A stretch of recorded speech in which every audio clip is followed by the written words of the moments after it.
Hello and welcome to my channel, Talisman Tarot.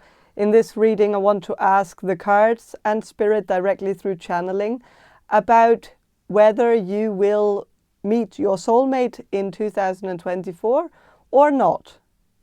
And I have 6 groups here that you can choose from. This will be group number 1, this will be group number 2, this will be group number 3, this will be group number 4, and this will be group number 5, and this will be group number 6. So I will ask you to use your intuition and choose the group that speaks to you the most, the group that catches your eye, and that group will be your group. And if you need any more time to choose, you can just pause the video. But if you don't need any more time, then just head down to the description box below and find the timestamp for your particular group and click on that, and your reading should appear in front of you. And while you're down there in the description box below, make sure to check out my guide on how to book a personal reading from me. I love doing personal readings for you guys. It's always a pleasure. So please check that out. But let's focus on this reading right here. Choose your group and I'll see you in your reading. Hello, group number 1. You chose this Jolanda Tarot deck. And I'm going to start with some channeling and then I'm going to shuffle the cards for you. So I'm going to do the channeling now. So Spirit, can you answer this question for group number 1, the people who will choose group number 1? Will group number 1 meet their soulmate in 2024?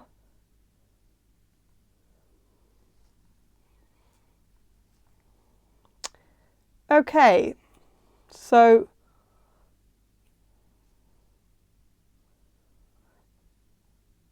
I'm sensing it's a no for the year 2024. I do feel like you're gonna be in a relationship in 2024, or you're going to be dating someone, and this is going to be nice. It's not going to be a soulmate connection, but it's going to be the closest to that as it can be. Like I feel like you're going to be with someone where you can feel comfortable, where you can feel, you know, like you can be yourself around this person. And so I feel like it's going to be a good connection, not a soulmate connection, but a connection where you're going to be very free to be who you are, where you don't feel like there's so much at stake. And maybe it's also because you're going to know from the get-go that this person is not your soulmate. And it's not just because I've said it in this reading, but I feel like you're also just going to know intuitively when you start dating this person. Maybe you are already dating this person, I don't know. But I think you will know that this is nice, it's comfortable, it seems like you two are, you know, very compatible in some way. And so I think you're going to be happy with this connection. And the reason why you're going to be comfortable is also just because you don't feel that pressure. Because there comes a lot of pressure when you start a relationship where you can sense from the get-go that this is a soulmate connection. Like if you can tell because you've fallen in love with a person, that it's like love makes you do crazy things and you feel like this is just like that sort of love. It feels like there's so much pressure, like you have to watch every word you say because you really want that person to know the best side of you as possible, like that you want to show the best version of yourself. And that pressure is not going to be there in this connection that you're going to have in 2024. You're going to feel very laid back around this person. And I feel like the reason why this is going to be such a good relationship is because there's not going to be that pressure. You're going to feel like you can, you know, you can put this person in their place. Like if this person says something nasty or mean to you, you're gonna really, you know, say it like it is and tell this person to fuck off if that's how you feel. And you're gonna do it in a way where you don't really think about the consequences of that, because you really don't really, like, you're gonna be in a, like, well, of course it's maybe also a problem with like engaging in a relationship where you're not really that into the person to the point where you kind of don't really care if they leave. And I'm not really, I don't know, I'm not condemning, I'm not condoning this, but I feel like it's still going to be good. I feel like it's going to be good for both sides. So I don't really see the problem in this. But I think you're going to feel very laid back around this person. And yeah, it's going to be nice. So, but I don't know if I should say this, but I feel like you're also going to know this when you start a relationship with this person, that this probably won't last forever. It's going to be one of those things where you're probably going to go into this relationship knowing that maybe you're not going to put up with this person's bullshit for very long. And I'm not saying that this person is full of bullshit, but there is a part of you that's probably going to feel like, well, you deserve to be in a slightly better arrangement. Not because this person is, you know, not that there's any problem with this person.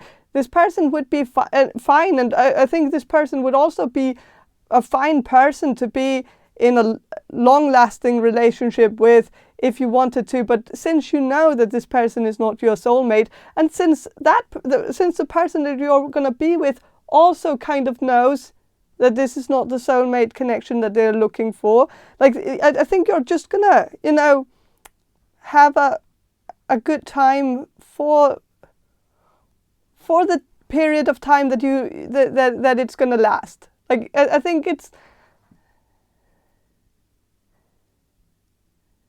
like, yeah, I don't know. I don't know if this sounds good or bad. I can't really tell.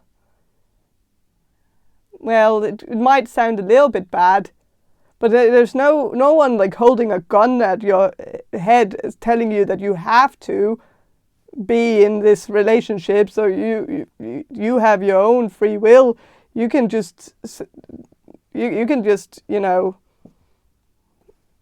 well, yeah, not be with this person. Like, if you meet someone and you know that this person is not your soulmate, and if you know that this person might have some issues that you don't really want to deal with in the long haul, like, but you kind of feel like, I feel like this person is quite handsome or pretty, and I feel like that's maybe the thing that's gonna cause you to, you know, want to see it through in the time that it's gonna last. But you might also just know initially that, you know, it's maybe more a superficial kind of connection.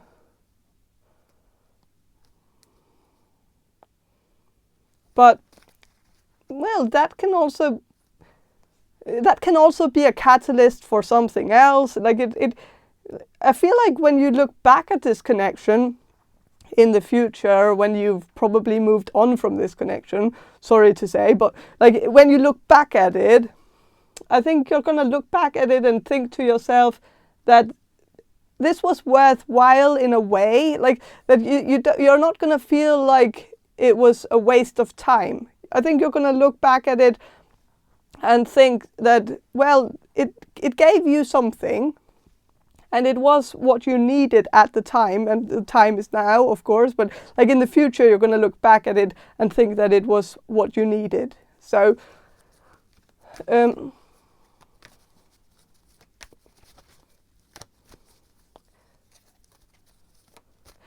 sometimes like a short-term thing can be very meaningful if both parties agree that it's going to be short-term. Like then it can actually give some kind of, you know, intimacy. Like it can feel like,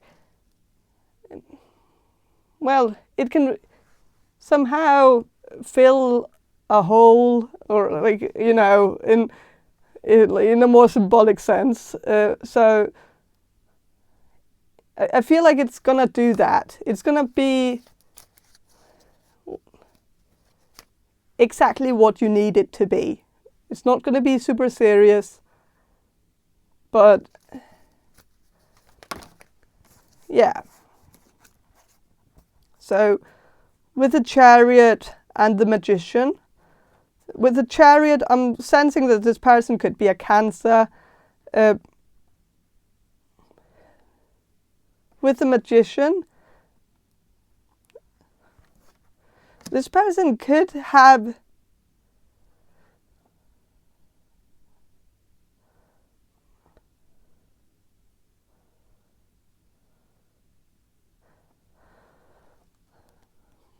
well,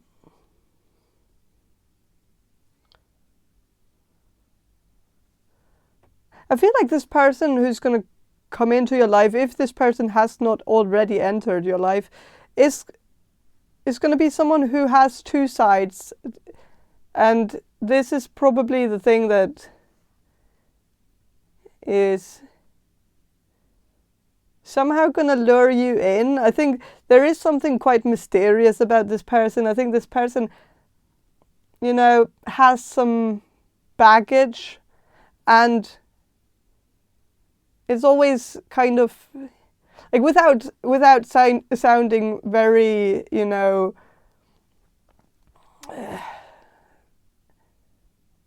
well, I don't know how this is going to sound, but I think it's going to be kind of interesting, fascinating to unveil this person and figure out, you know, the things about this person that this person keeps hidden. I think this person keeps a lot of things hidden. This person is quite secretive, and I think this person has, or this person will tell you some things that are like, that are going to create some depth to them. And this person might have gone through something traumatic. This person might be a military person. This person might have been in the military. That's what I'm trying to say. This person might have been to war. This person might have had a history of, you know, some slightly bad decisions, not the war part, but or maybe that, but I feel like it's more like this person might have gone into some drugs or some bad crowds, or like kind of getting into maybe some slightly criminal behavior. Maybe when this person was young, maybe a teenager or something. But I feel like this person has moved past that. There is kind of like a bad boy sort of energy. I don't know if this is a woman, but then it's a bad girl energy, I guess. But this could be what's kind of attractive to begin with, is that this person has some slightly edgy behavior, like where this person comes across as quite mysterious, and like this person has been through it, you know.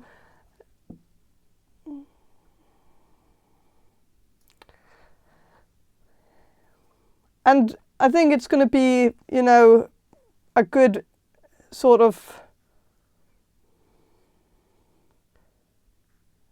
maybe a good way for you to maybe also, like when you help this person heal their trauma, I think maybe, and I'm not saying that you should help this person heal their trauma, but I feel like you're going to do so if you get in a relationship with this person. I think you wouldn't be able to completely let that go. Like, I think you would want to, you know, get in there and kind of try to see if you can help this person out with some of the more darker things that this person is struggling with.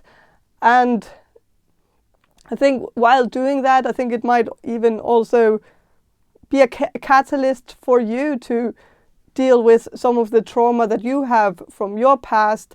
And I think in a way it's gonna seem like it's both beneficial for this person, but also beneficial for you. When you look back at it in the future, you're gonna think of this as, you know, two people who were dealing with some stuff, who found each other and figured some things out about both each other, but also about yourself, both of you, you know, yourselves, you know.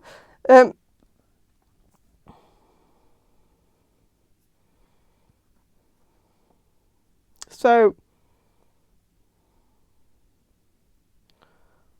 yeah.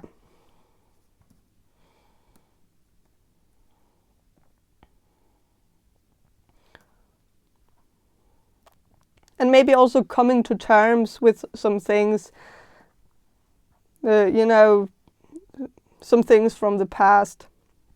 With the Magician here, the Magician, like there's thunder here. Thunder comes, well, there's lightning here, and lightning comes before the thunder, and it's an echo, like the thunder is an echo. It kind of makes me think of echoes from the past that come through, like, and somehow has a way to, you know, it's like it might come in quiet when it happens, like when the trauma happens, it might come in a sneaky way that seems completely silent and peaceful until afterwards it, like the you know, the bang will come afterwards, or and you know, that's maybe also something that I feel like this person has been very quiet about their trauma throughout the past few weeks. The past few weeks. That's not a lot, but I was going to say the past few years. That this person might have been quite, you know, silent about it. And I think meeting you will cause this person to open up about something that this person has been hiding, and you're also gonna do that. So yeah, I think it's gonna be cathartic in a way.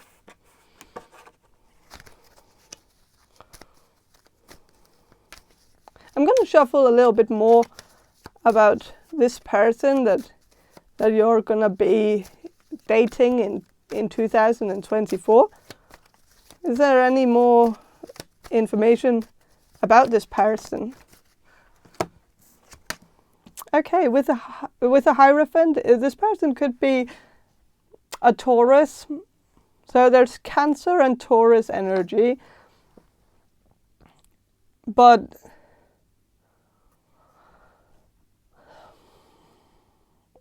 the Hierophant also makes me think of, you know,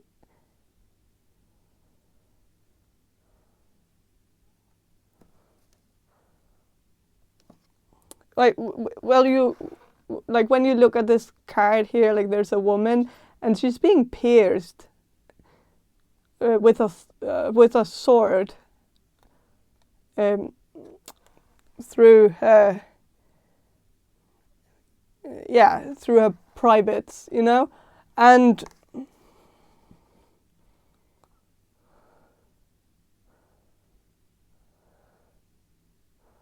it's also the egg of this sword is her, like, you know, it's her ovaries, and it's kind of it's a good way to. I just like the imagery, actually. So.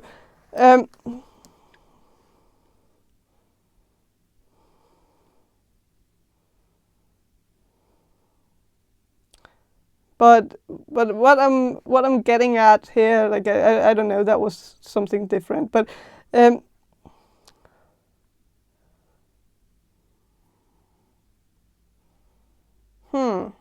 don't even know where I was going.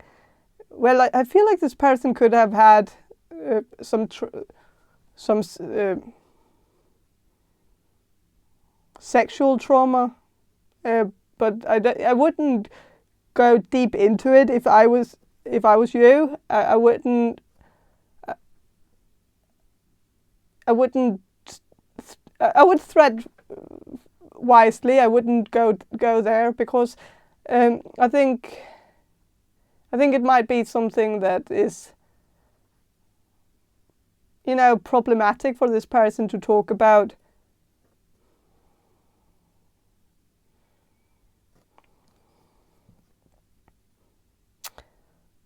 So, but I feel like you could heal that if you wanted to. I think this is something that you could heal in a way, like in an indirect way, not necessarily by talking about it, but by acknowledging that it exists and then trying to act accordingly. You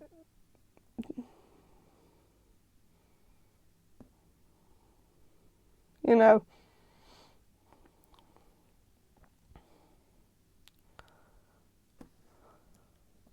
So with the Two of Wands here, I think this person is a thinker. This person overthinks things, and it might also be nice for this person to sort of know that whatever you two have going on, like when you start this relationship, if you haven't already started this relationship, I think it would be nice for this person to know that it's not so serious, because I think this person I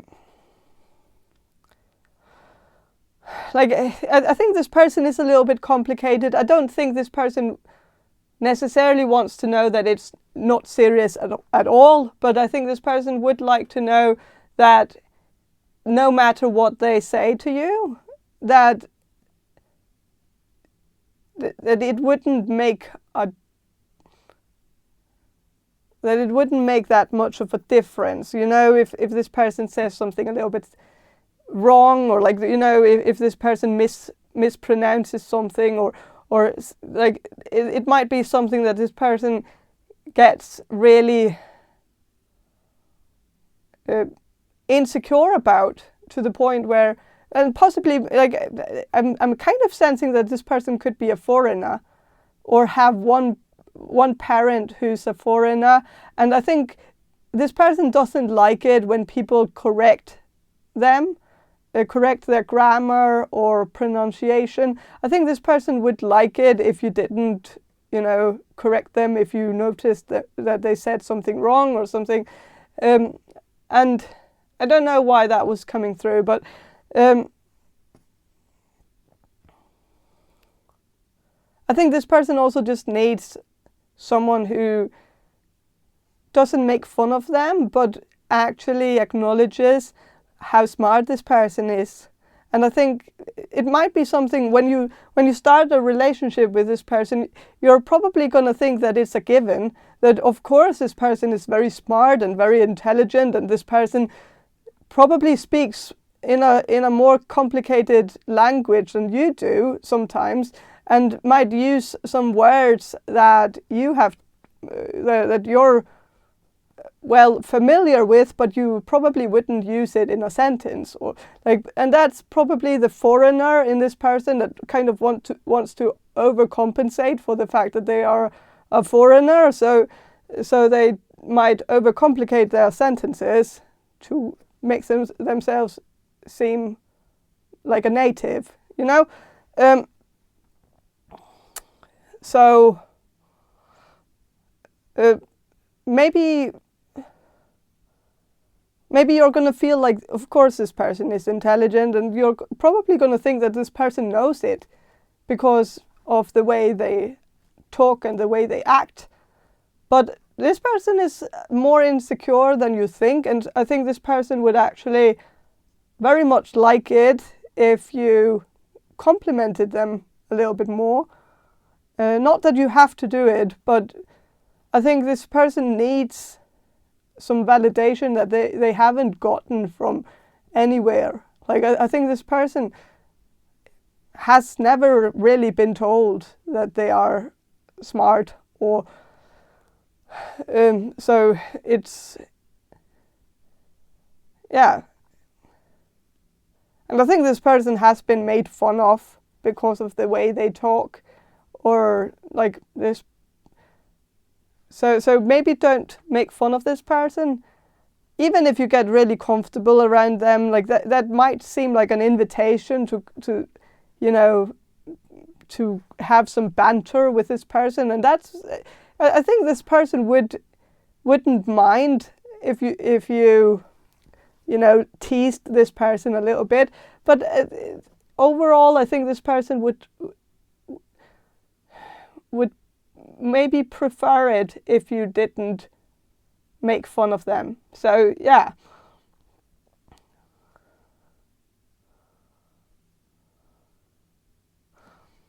I don't know, but I'm gonna shuffle some of these Gypsy Oracle cards to get a little bit more information on this relationship in 2024. What's it gonna be like? Okay, so with haughtiness reversed, I'm kind of sensing that this relationship is not going to be, you know,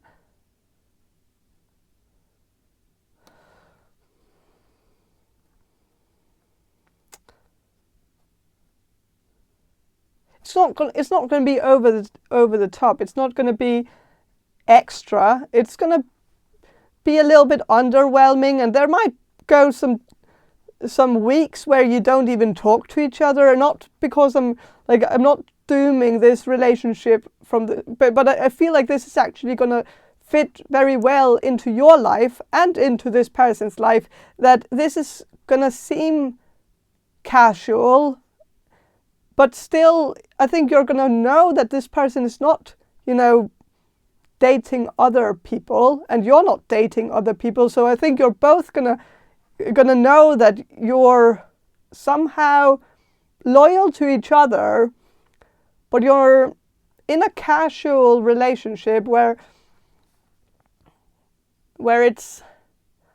you can actually, you can go weeks without talking to each other without actually losing what you two have, which is a nice thing. You know, it's gonna seem, it's very low maintenance. It's gonna,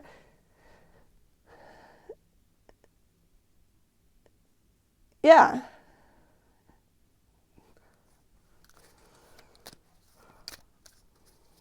I feel like you're not gonna because this is also a peacock, and it's reversed, and the peacock, you know, attracts the opposite gender. It's a male that attracts the female with the feathers. In this case, it's like, well, with this card being reversed, I feel like maybe the male or the masculine in this connection might not do that much to try to attract the feminine. And if you're the feminine, then like I think it's mostly like I don't think it's because this person doesn't want to attract you. It's more like this person doesn't want to, you know, put on a big show in case this goes sideways, and possibly because this person already kind of knows that this is a casual thing. And so when you, like, if you haven't already met this person, then this is gonna happen, like in 2024, if you wanted to. Of course, if you don't like this message, then just, you know, leave it behind and make other choices. That's up to you. But I feel like this person is not gonna. This person will kind of know that this is a casual thing, so they won't try to super hard to impress you, and they might be a little bit underwhelming in their pursuit against, like, for you, like that they will maybe even try to push you away. And again, you have to understand that this person is slightly traumatized, has a lot of baggage. So the way that this person pursues a woman, if it's a man, if it's a woman, then this is how she pursues men. So yeah, you know, just make it fit whatever the scenario here is. So yeah, when this person tries to attract someone, they attract them by pushing them away. It's possibly because of, you know, trauma. That was I think it's because this person wants someone who will stand by their side forever. Of course, that's maybe not going to be you, and this person knows that already. So this is kind of like a test. Like this person will be kind of showing slightly bad behavior in order to see if you're someone who's going to be a ride or die sort of, you know, partner, or if you're not going to be that, and you're probably not going to be that, and that's okay. Don't try to be. Don't try to show that side of you just to, you know, cage this person, because it's not gonna do you any good. It's not gonna do them any good to put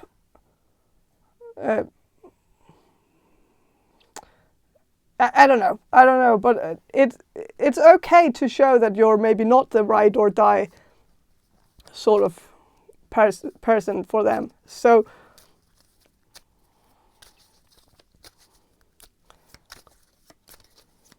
because they need to deal with it or not, or like if they can't deal with that, then it's just, then yeah, move on to the person who's, because I feel like you're gonna meet your soulmate connection. It's like just not this year, but maybe, you know, a few years from now.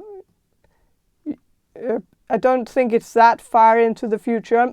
I know I probably shouldn't say this, but I think it's okay that you know that this person that you're going to meet in 2024 is not your soulmate, because I think that is going to make you feel like, yeah, as I said before, it's going to relieve the pressure of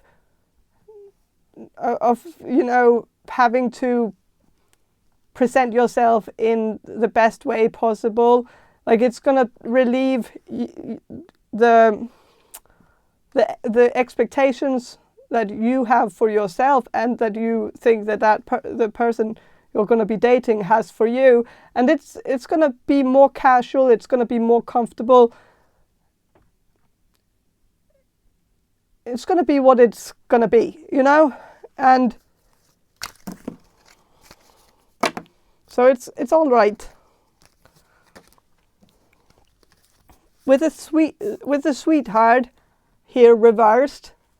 It's a woman on the card. If you're a woman, I feel like maybe you're not going to be the sweetheart of this connection, and that's okay. You don't have to be. Like, you don't have to be like sugarcoating everything and acting nicer than you are. Like, I know you're a very nice person, but I think you're also someone that doesn't allow people to just what's it called, like cut corners with you, or like no, that makes no sense. Cut around go around corners. Like you don't let people, you know, mess with you, manipulate you. You see through the bullshit very quickly, and so yeah.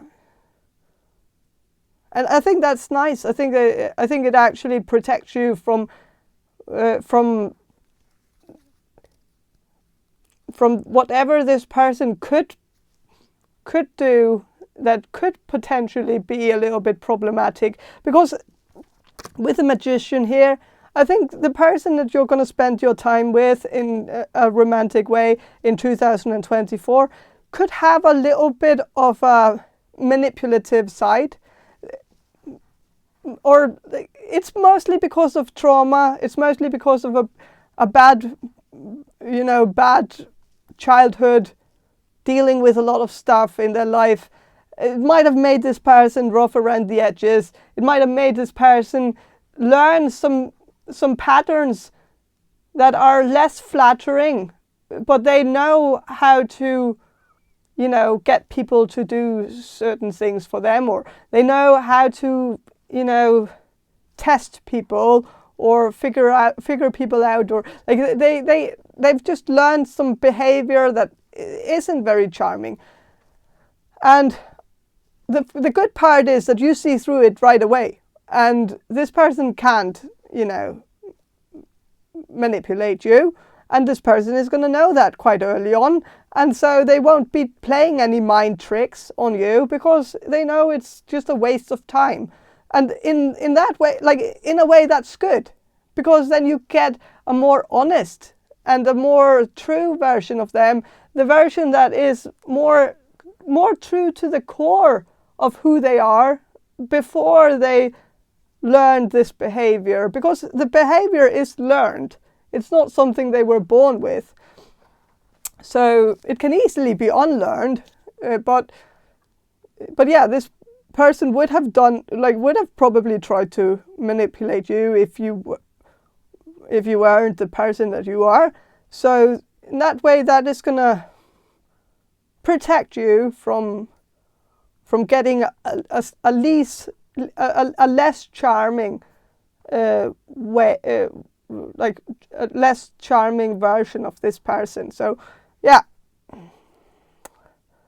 But overall, I think it's actually going to be an interesting connection. I think you're also going to get some good times with this person. I think it's going to be quite fun at times, and very undemanding, and I think this person can be very charming when they try to be. And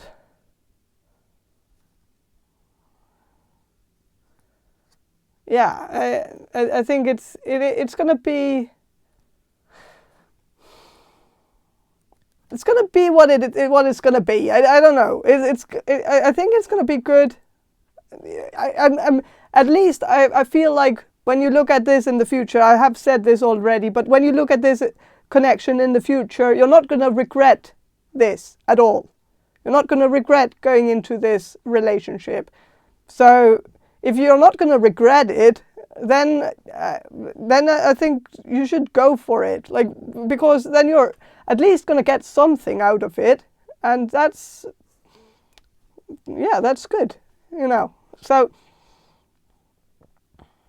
but I think that's all I have for you, group number 1. I hope this reading was helpful, or whatever.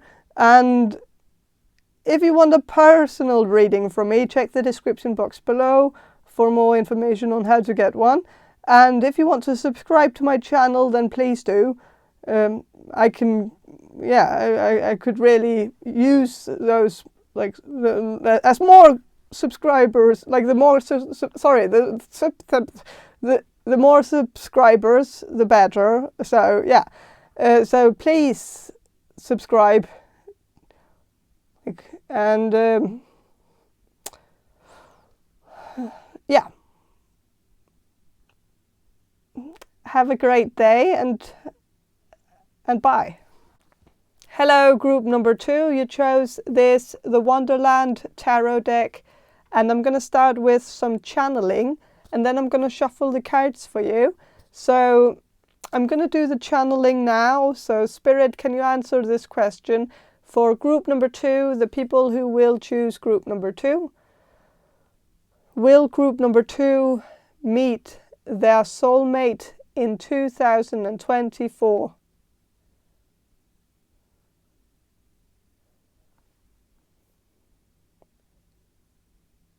Yes, but not for the first time. So this indicates that you have already met your soulmate. So you won't be meeting your soulmate for the first time.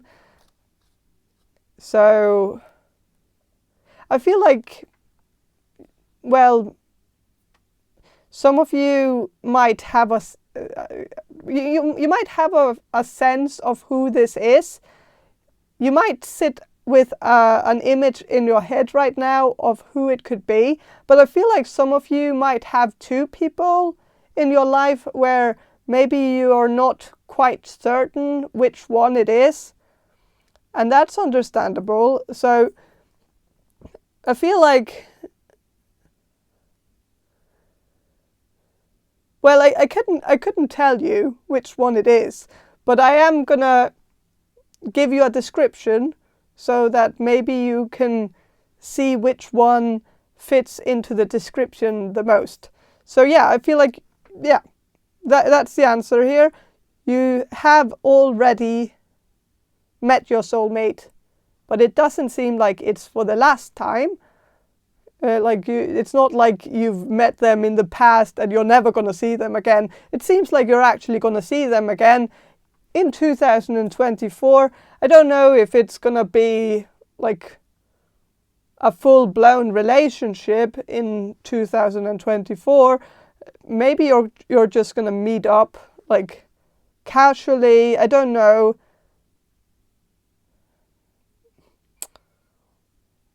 So I am going to ask the cards. I'm going to ask the cards, first of all, for a description. I'm going to ask for a description on your soulmate.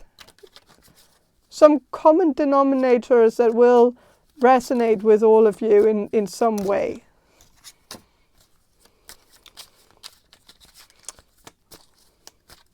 So with a star here, it kind of makes me think that this person is an air sign.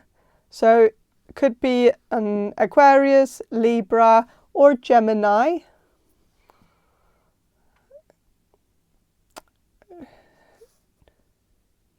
With a Knight of Flamingos reversed, it still indicates that it's an air sign, but it might be an air sign that, or it might be a person who has a lot of air in their natal chart, but they might not seem very airy as a person. Like, they might not come across as like very much like a Gemini or Libra or Aquarius, even though they could very likely be either of those zodiac signs. But yeah, like, this person might not communicate very well, even though the air signs rule over communication in a sense. This person could also even be a little bit dyslexic, even though that's, like even I don't know if it's uncommon for air signs to be dyslexic. I don't know, but at least I'm kind of sensing that this person could be. Could be a mild case, so it might not be that that noticeable. So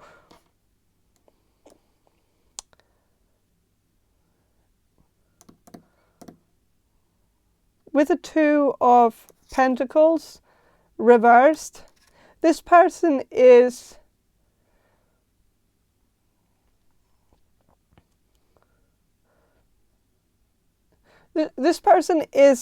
maybe a little bit of a one-trick pony in some way. I feel like this person is very good at one thing, and like this person has really put all their money on this one thing, one skill that they have, that they are very good at. So it makes sense that they would focus entirely on bettering themselves in this thing. Like maybe this person is very good at music, maybe this person is very good at math or something, but it seems like they've dedicated their life to this one path, and so they have bettered themselves their whole life to become as good at this as possible. So not this person is not a jack of all trades. Like this person really has learned that the best way for them to get success is to focus entirely on one thing and one thing only. And I think that's also a very good strategy.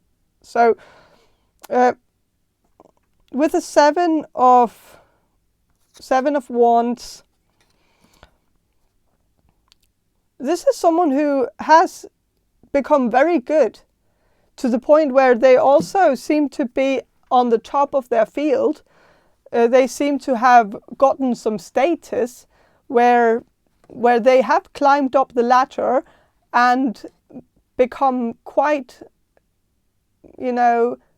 admired in whatever they do. So I think they have really mastered their skill. So yeah, if this person is playing an instrument, they might have learned to play it so well that they have, gained some success, gained some acknowledgement, and maybe even made a name for themselves, maybe even internationally. So I don't think this person is necessarily famous, but this person has a name that is known in certain groups of people. Like certain groups of people really know who this is and has a lot of respect for this person. So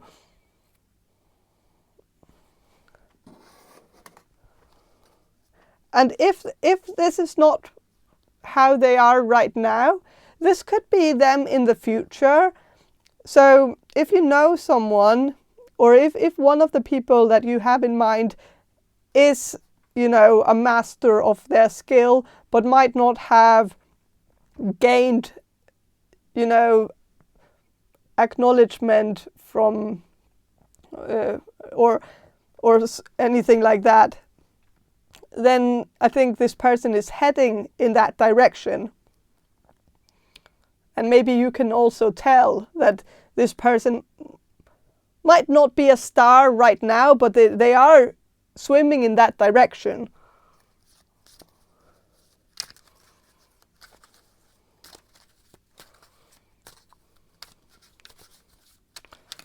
So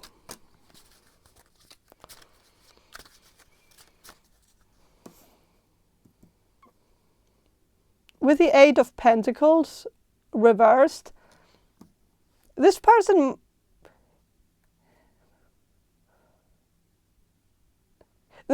might have a slightly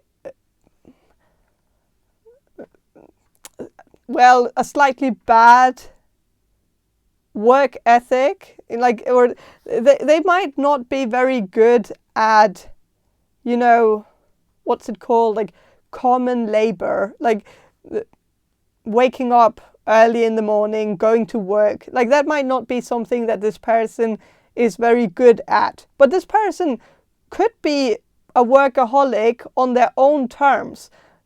And I think that might even be the reason why they have chosen the field that they've chosen. I feel like for some of you, for most of you, this person is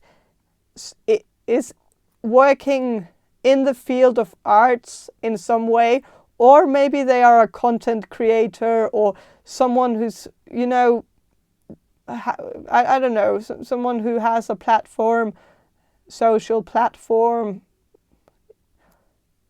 I don't know. But I think this person does work very hard.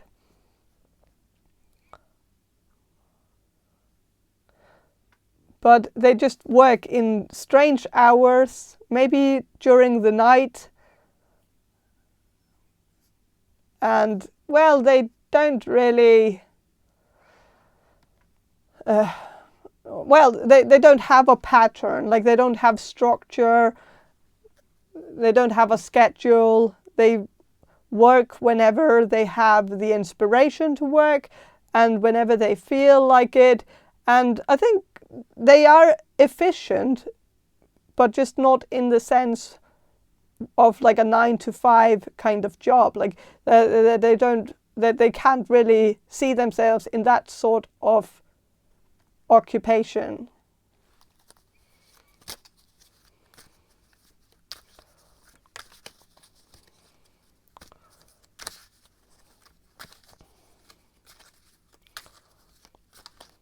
I'm going to shuffle some more about this person.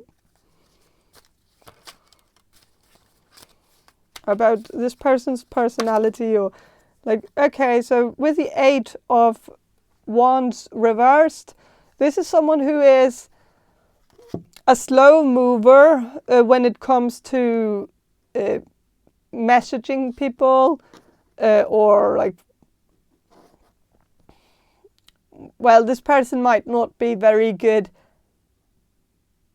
at, texting people back. Not very good at, you know, relationships, friendships, stuff where you have to make an effort in order to maintain it.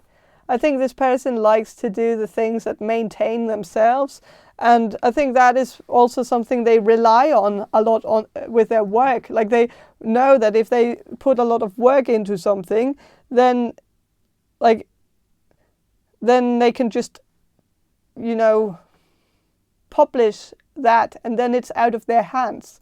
I don't know if this person is a writer or painter or artist or content creator or whatever, but or musician or whatever. I don't know. But I think they work in a field where they release stuff, where they do something, create something, then release it, and then it gets a life of its own, and then they don't have to maintain it. Like it's not maintenance work. Like they can just remove themselves and move on. And I think they have that also with relationships and friendships and family and stuff, even any sort of social encounter that they have with people. It's like they put on a show for a little while and then, you know, they feel pressured into having to maintain it to the point where they even kind of want to, you know, just distance themselves from it. Like they don't want to keep doing that. Like keep impressing people, keep being funny. Like it's I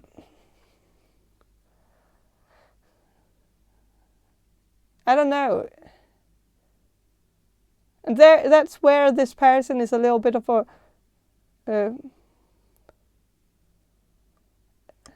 I said one trick pony. And it's not just that. It's also that like this person just wants to do like one trick and then have it over with. Like then it's that. Like they don't want to have to, you know, reinvent themselves into like living up to people's expectations. They don't want to have to like think about something new to say, or I think this person is an introvert. I think they find social connections very demanding, and I think this person, like when this person gets a message and they don't know how to reply to it because they feel like they have to be funny in some way, but then they can't really think of anything funny to say, and then they think like they have to say something intelligent. If it's not funny, then it has to be intelligent, and then they can't really come up with anything intelligent to say, so they just end up like, you know, not replying, like leaving people unread because they can't think of anything to write, and then they might excuse themselves by saying like, hey, they didn't really see the point in replying because they felt like the message didn't really need a reply or something, like, I don't know. So this person might come across as a little bit rude, but they don't do it on purpose. It's more like they have a hard time, and they distance themselves if it gets to a point where they have to spend too much energy trying to, you know, trying to maintain the social connection. Then like they have so much else that they need to focus on and focus their energy on, that they down prioritize the things that they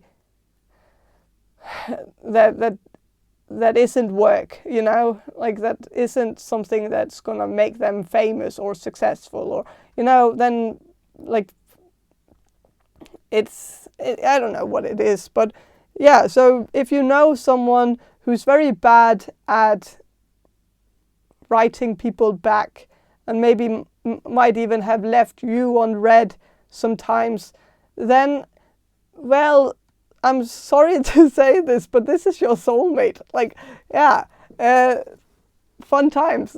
But I think this person is a good person deep down. I think this person just needs to focus their whole energy right now on their career. And I think maybe that's also why this connection seems to have stranded somewhere in the past, or like maybe you feel like this should have developed into something else. Maybe like that you feel like this was one of, I feel like if you have a connection in the past where you kind of knew that this was your soulmate, but it seemed like a bad time, like that the timing was off, then I think that is your soulmate. But maybe the timing was off back then because this person was so focused on, you know, making a name for themselves, trying to get through and trying to get recognition in a world that's quite hard to get recognition in. And I think that was just their purpose at that point. Like, and I think it might still be their purpose. And so maybe in 2024, I think you're going to meet this person again. But I feel like maybe the timing is also going to feel a little bit wrong in 2024. And of course, at that point, like, if it's not happening in this year, then maybe it's not worth it to keep fighting for this to happen. Like, but it, I don't know. I don't think you should wait around for this person, because like you could move on and like start something else. And maybe you could choose the runner-up, the other person that you were thinking of, like back before I started describing this person, the person who's your soulmate. Like before that, I felt like you were thinking of two people that it could be, that could be your soulmate. And maybe your soulmate is, you know, the harder choice, and the runner-up is maybe the easier choice, and it's for you to decide which one is worth the effort. I feel like both options could be available to you in some way. So, but yeah, but this seems like this is your soulmate. But yeah, I'm gonna leave these cards, but I'm gonna ask these Gypsy Oracle cards about how your love life is going to be in 2024, and how this person is going to have a, like, first of all, I'm just going to ask about your love life just in general, because I don't know where your soulmate comes into the picture. Maybe I'm going to figure that out, but I do want to know just how your love life is going to be in 2024. Money.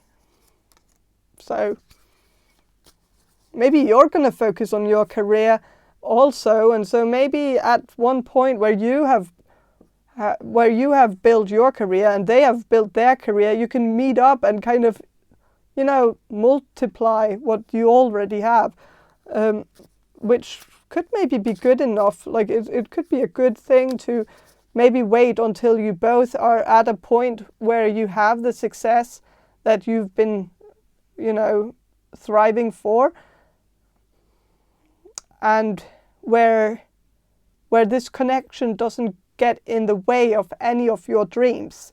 Because even though I think you two would be supportive of each other, I think at this point right now, I think you're both so fixated or focused on what you're doing.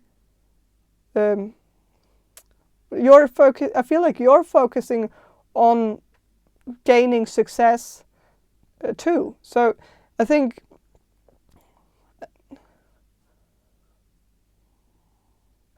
it's just that a relationship would be very time consuming, and maybe the universe is kind of keeping you two apart because you two need to build something up first.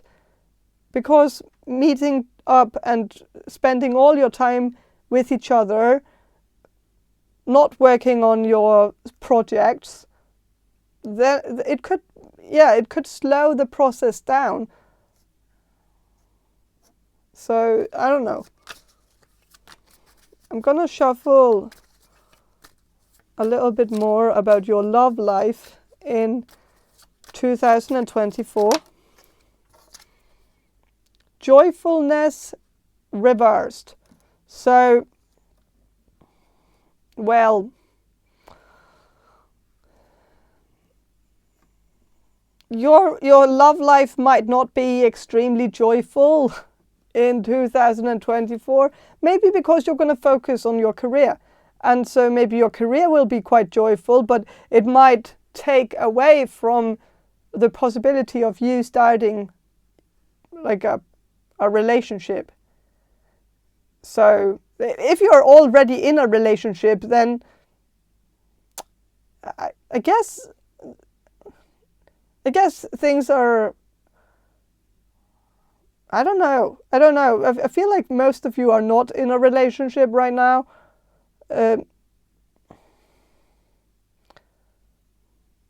I feel like, yeah, this year might not be the year where you're gonna have like this overwhelming love story. And that's maybe okay.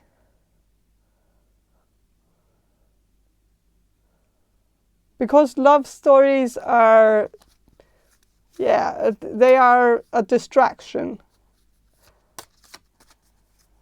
and might not be what you're meant to have right now. It's maybe not what you need right now.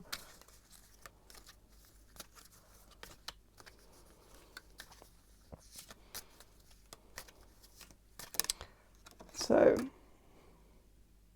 with the despair card being reversed, I don't think you're going to be in despair.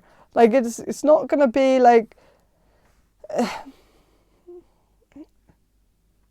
well, even though it's maybe not going to be extremely joyful, it's not going to be extremely sad either.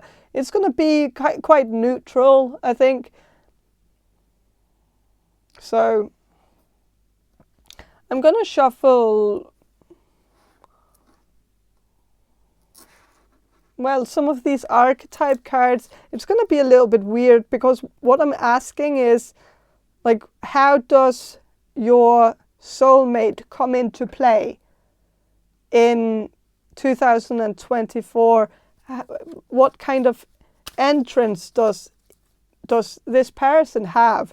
If they have an entrance in 2024, what is this going to look like with your soulmate? Well, okay, with the soulmate here as Midas Miser, it fits with the money. So maybe he is actually gonna, he or she, sorry, I don't know the gender, but it says entrepreneurial or creative ability to turn anything to gold, delight in sharing life's riches. So, well, I feel like you're gonna spend some time with your soulmate in 2024. Maybe you will even, start a relationship with this person. I feel like it's mostly up to you, though.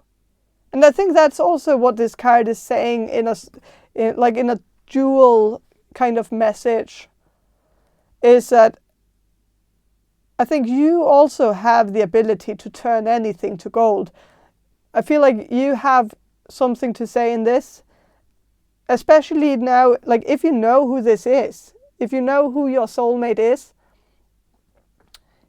you could choose to wait for this person to come into your life in a magical way, on a riding on a unicorn or whatever. But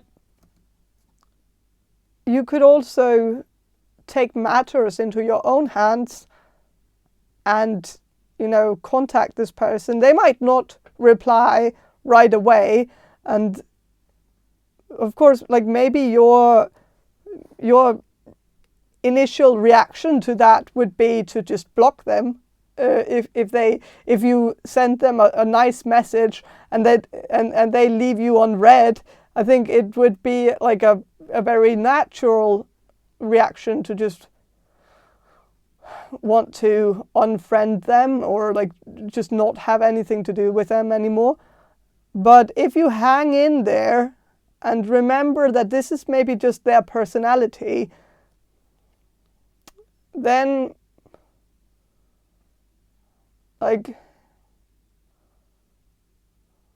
then maybe you could force this into existence a little bit earlier than what it would have been if you had just waited.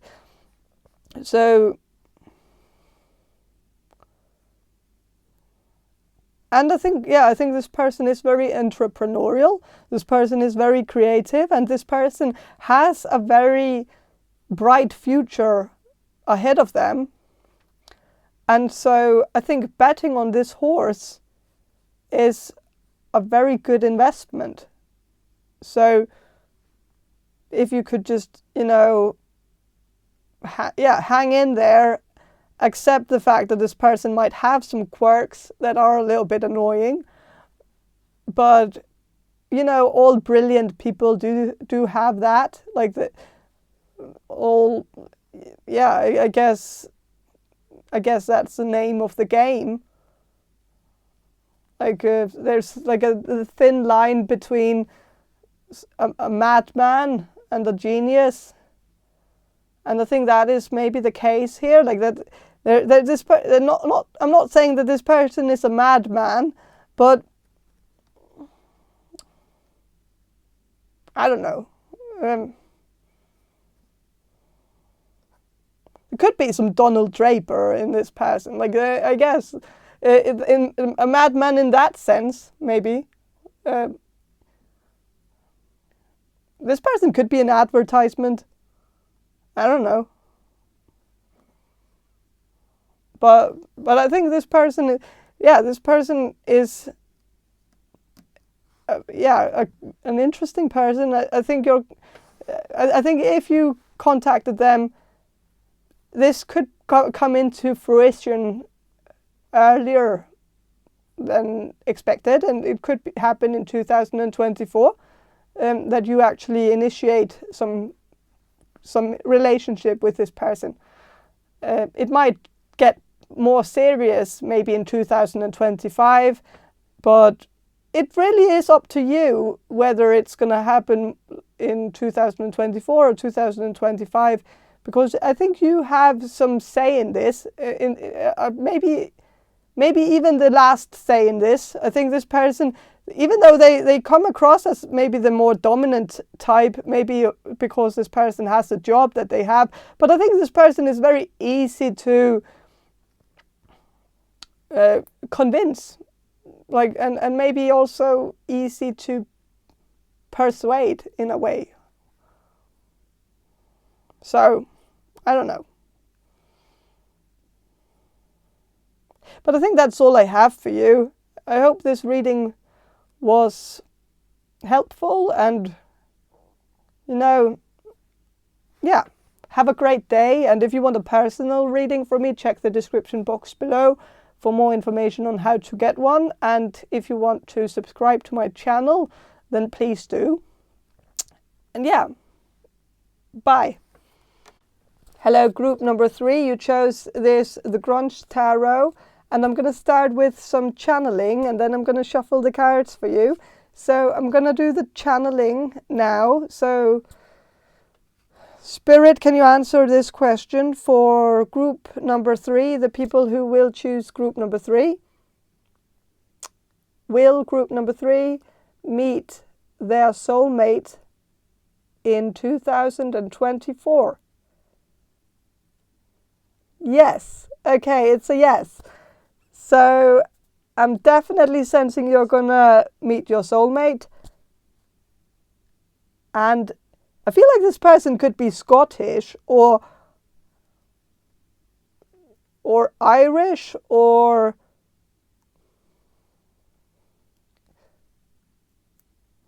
something like that. I don't know. Even Icelandic. But I'm more sensing or Norwegian or Swedish or whatever, but I don't know exactly, but I feel like this person has an accent or is speaking with an accent or with a dialect, and this person is such a pure person. This person is squeaky clean. Like, I feel like this person has a very white aura. There's just something very kind and nice and sweet and supportive and protective, and just something really nice about this person, that, like, this person seems angelic. Like, there's something really angelic about this person, and you're going to meet this person in 2024. I feel like it's a fresh, new person. It's not someone you know from the past, or I don't think so. Maybe you've met this person briefly, but I don't think you've engaged in a relationship with this person before. I don't even think you've been flirting with this person before. I feel like this is going to feel quite new when you meet this person in 2024. So, yeah.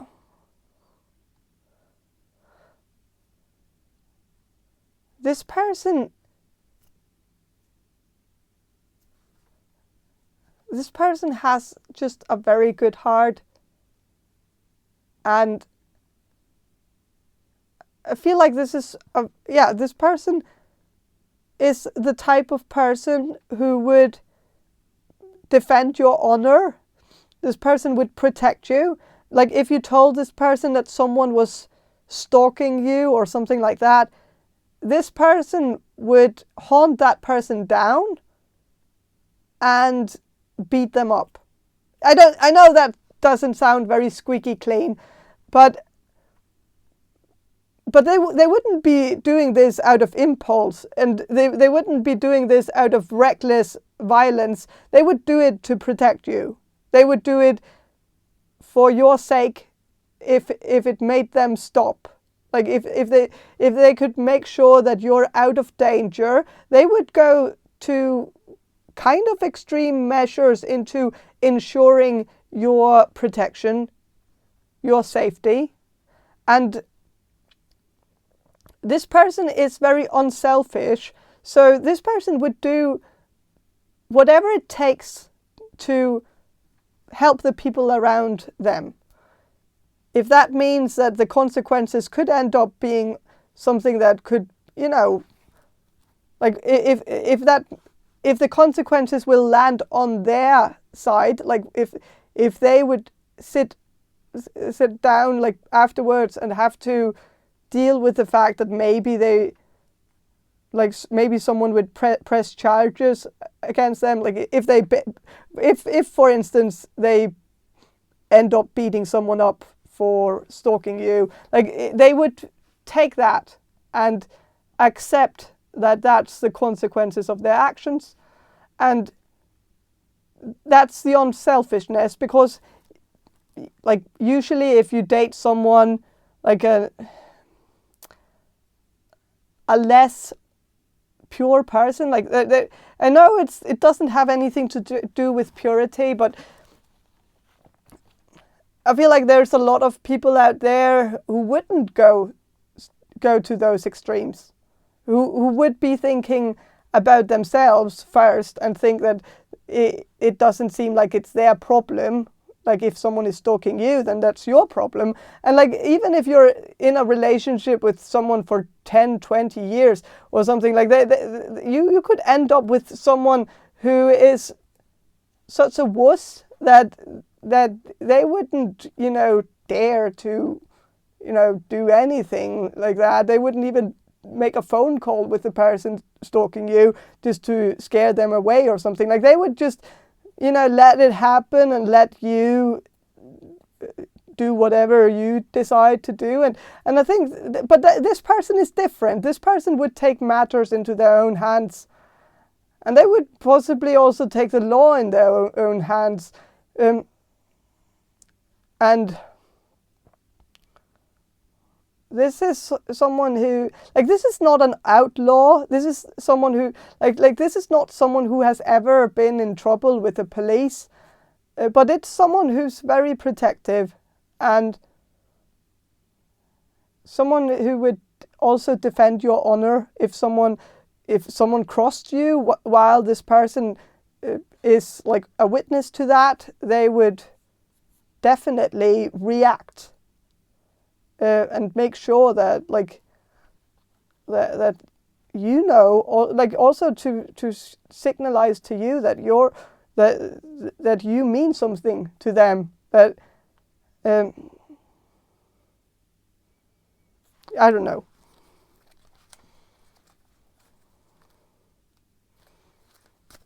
But yeah, this is a very, very good person, very good-hearted person.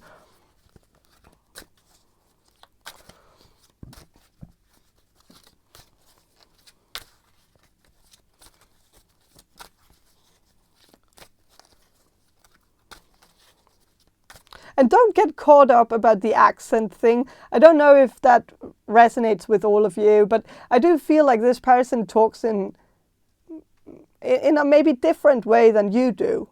That's all I can say.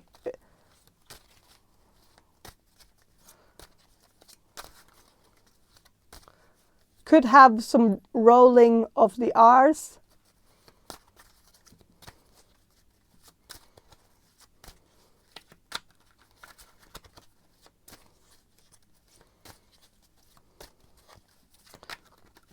So this person could also be Spanish, or, you know,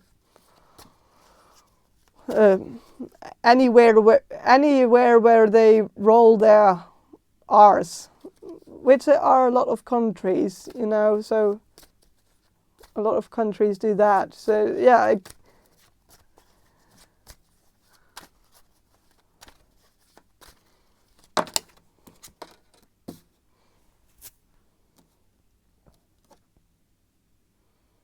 with a devil. So this person could be a Capricorn. This person could also have been in the military, but doesn't have to be. But I do understand that like this person has a very, you know, very natural protective gene. I don't know if it was learned or if it's just something they were born with, but I could imagine that this person could decide to serve in the military because of their protective gene, because they feel the need to protect people. Like, I don't know.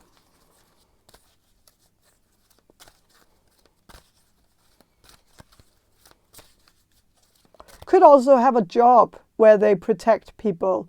Like this person could be a policeman, or yeah, that would explain why this person is like taking the law in their own hands, not having problems with the law, but kind of, yeah, you know. So I guess for some of you, this person could be an officer.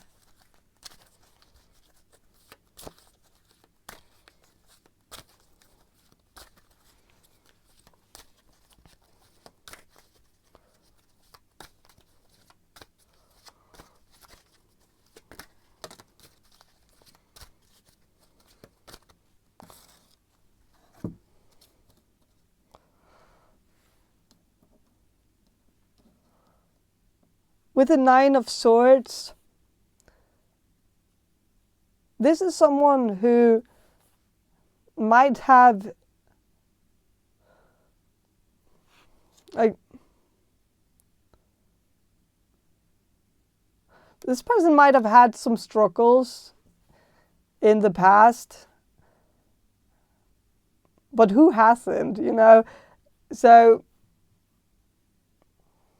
I think this person might have had a little bit of a rough childhood or rough teenage years where this person might have, you know, tried out some things, maybe drug-wise. Like maybe this person has experimented with drugs, but again, like this person is so squeaky clean that I can't really see it. But I guess this person is very unselfish, and I think this person tries very hard to be there for others and help others. They might not be very good at helping themselves, and so this person could be like kind of self-deprecating in some ways, where the harm that this person has done has mostly been done on himself or herself. So,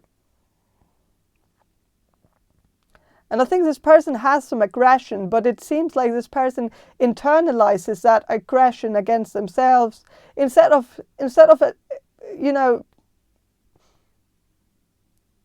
instead of letting it out on anyone else. And I think that I don't think this person is necessarily aggressive, but mostly just, I do think this person has some aggression, but it's just not, it's not detectable, and this person would never, you know,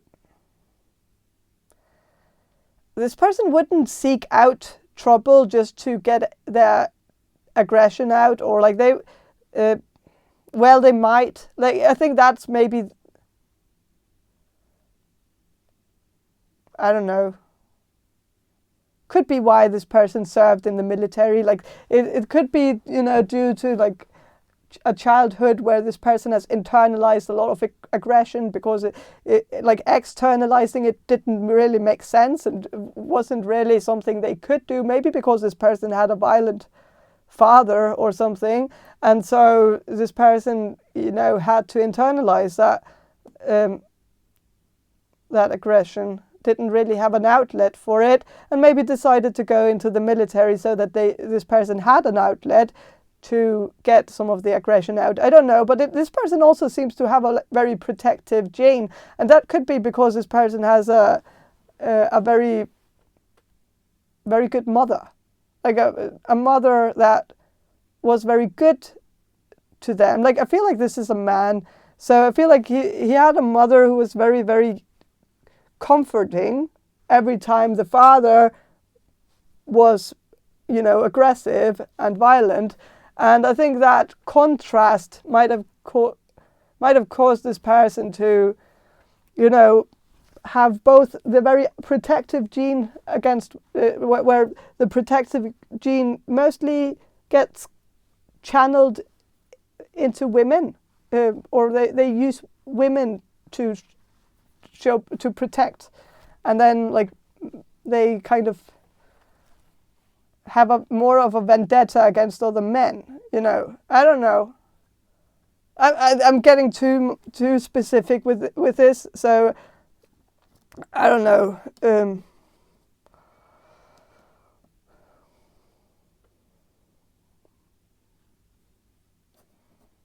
With the Queen of Pentacles,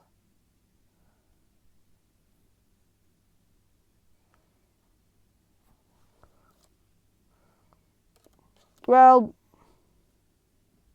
this could also be a woman. Like, if you're attracted to women and you're asking if well, your soulmate could also be a woman.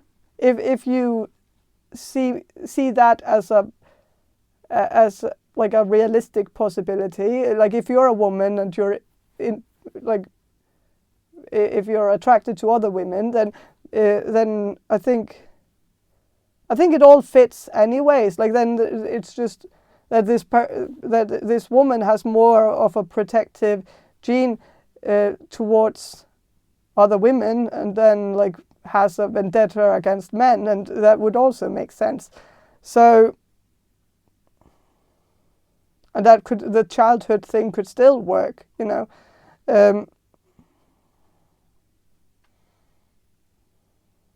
In that sense. So I'm going to shuffle some more.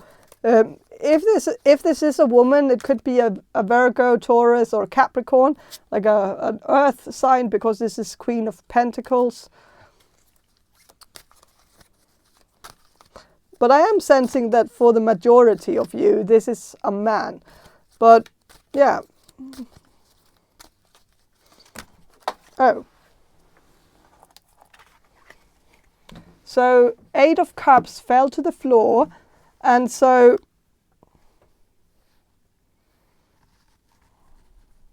yeah.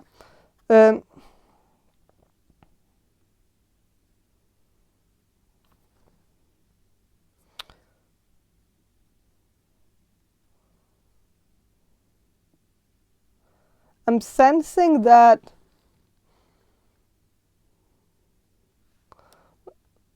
this person that's coming into your life, it's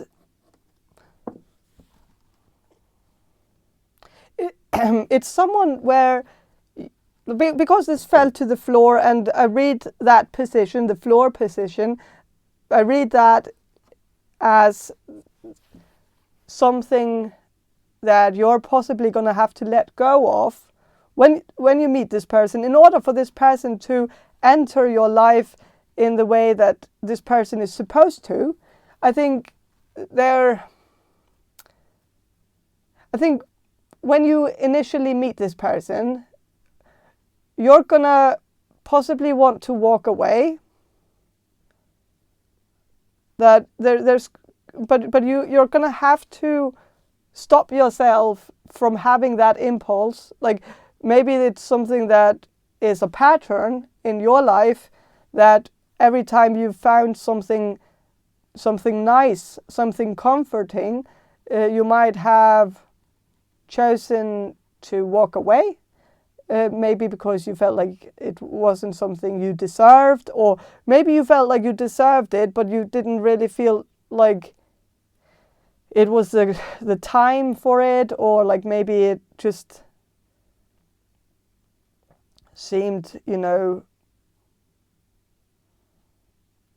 seemed like a distraction or something in the past. I feel like there's just something in the past that you've walked away from, and maybe it was for good reason, because I don't think like the people the relationships that you've walked away from in the past, they were not your soulmate. Like that was not soulmate connections, and maybe that was why you walked away from it, because you intuitively knew that it wasn't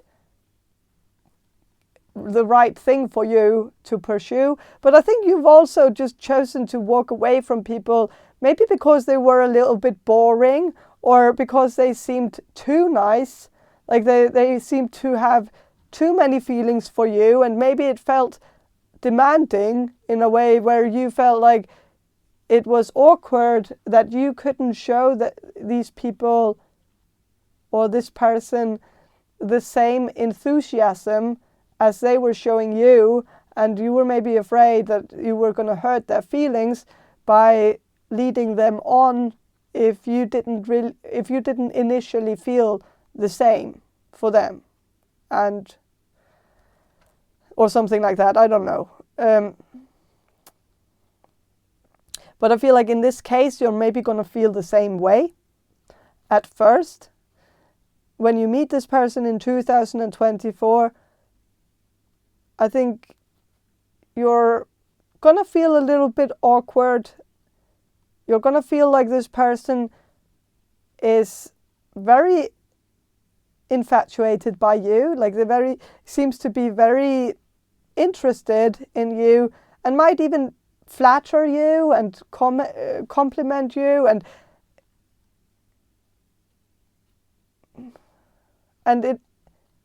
it's gonna maybe make you feel like you're being smothered, or like you're being suffocated in too much corny love, and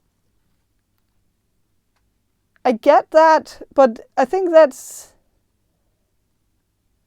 mostly because like you're not going to feel the same way initially, but that's okay, because I feel like you're going to get there. You're going to have the same level of corny love for this person over time. But initially, you're not going to feel that, because maybe you're just the type of person who needs a little bit more time in order to build up attraction for another person and build up this love and trust for another person. And that's okay. It's okay to have to go through that first, and as long as you get there, then like the process, it doesn't really matter. But hang in there. Don't get discouraged because you don't feel the same way at first.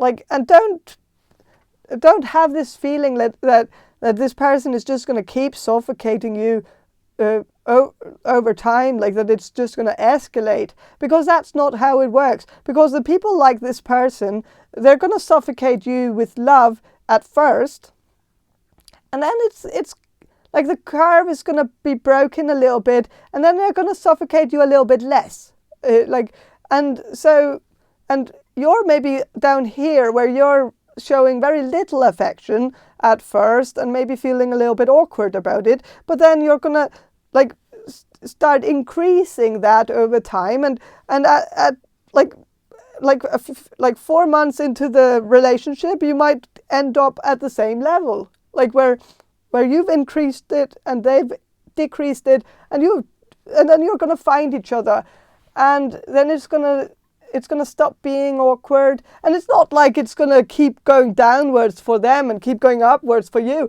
I feel like you're gonna meet each other at the same level, and then you're just gonna keep it that way for like forever, you know. So it's, oh well, it could be a little bit, you know, bumpy over time, you know, a little bit decreased, a little bit increased for both parties. Like, I think that's very normal for a relationship. Like, but yeah.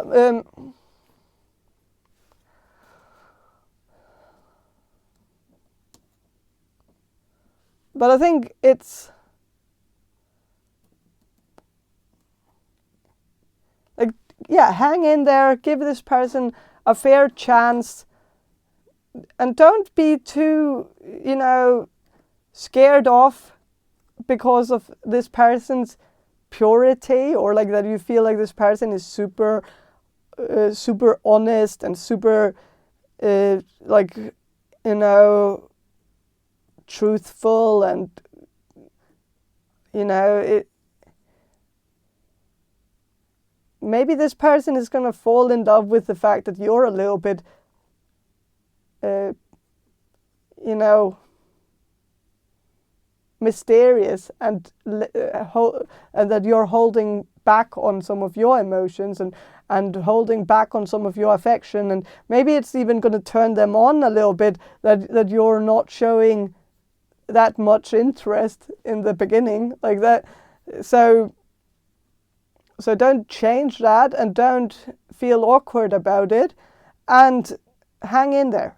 Like, don't let the first like awkwardness dictate the rest of the relationship, because it's everything is awkward in the beginning, but then you get to know each other, and then it stops being awkward. So yeah. But yeah, it's a positive answer. You're gonna find your soulmate in 2024. So congratulations and good luck with that. So I'm gonna end the reading here. I don't want to keep talking about this. So it's just good to know that it's gonna happen, and yeah. But that's all I have for you, group number 3. I hope this reading was helpful, and if it was, please subscribe to my channel, and if you want a personal reading from me, check the description box below for more information on how to get one. And have a great day, and bye. Hello, group number 4. You chose this Omegaland Tarot deck, and I'm going to start with some channeling, and then I'm going to shuffle the cards for you. So I'm going to do the channeling now. So Spirit, can you answer this question for group number 4, the people who will choose group number 4? Will group number 4 meet their soulmate in 2024?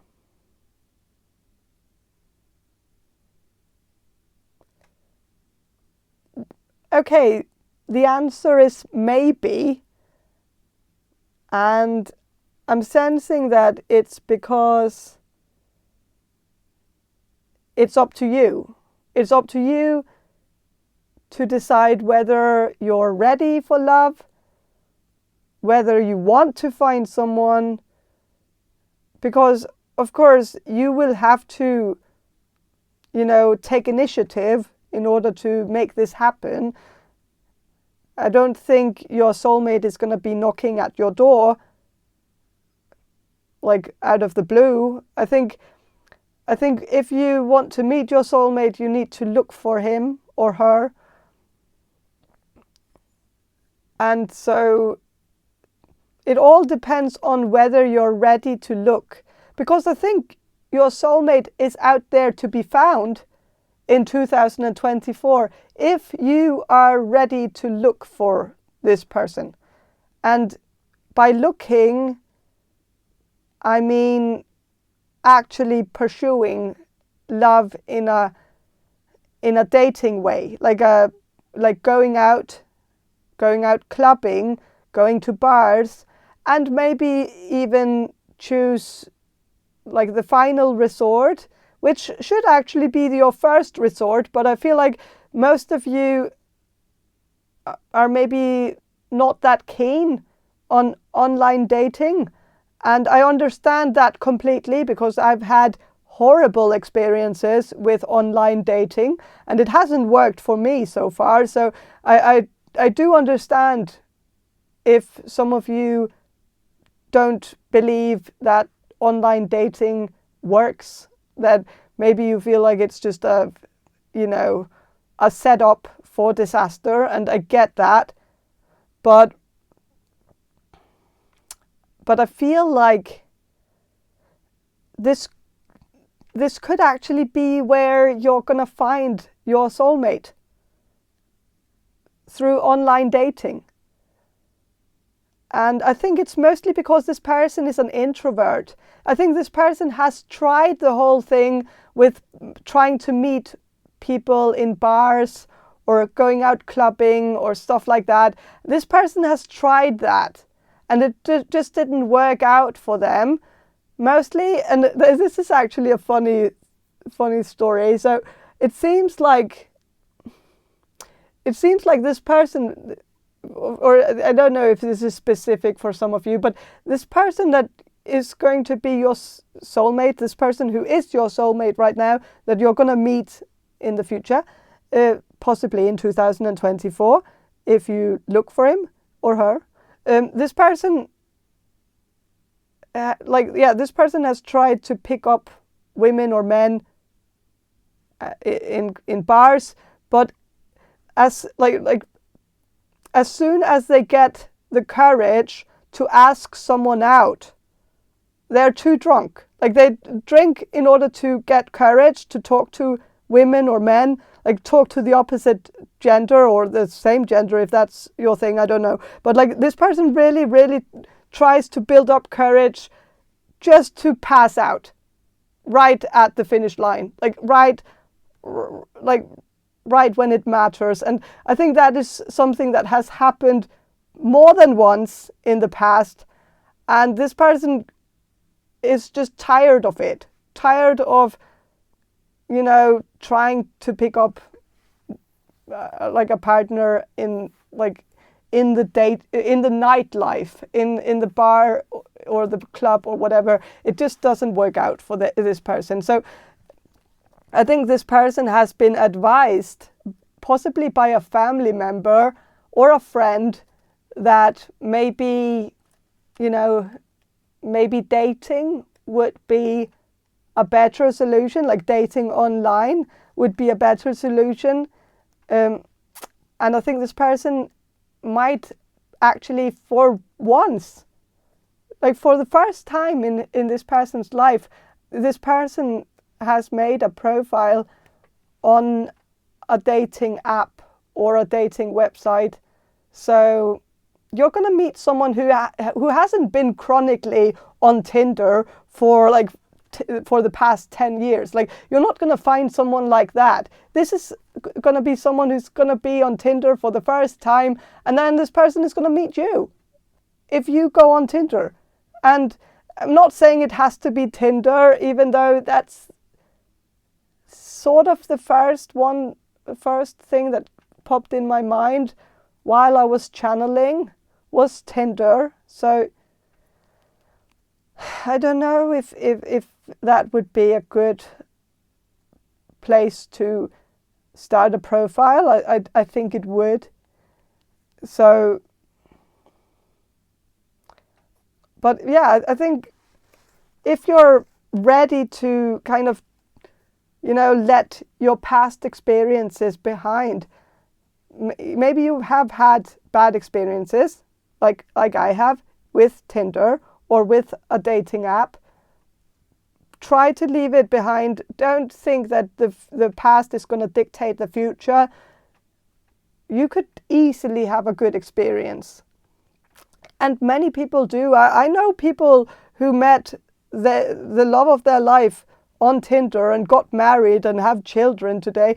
So it's like, it depends on whether you're lucky. or not. And of course you can be unlucky and find someone who's horrible, but sometimes there's a good thing about online dating is that you get to talk, or you get to text with someone first before you meet up with them. And if you play your cards right, if you ask the right questions, you could, you know, you could end up, you know, what's it called, like getting rid of all the creeps before you meet them, because you like, because creeps reveal themselves over text. They don't really reveal themselves when you meet them in a bar or at a club. Not initially, at least.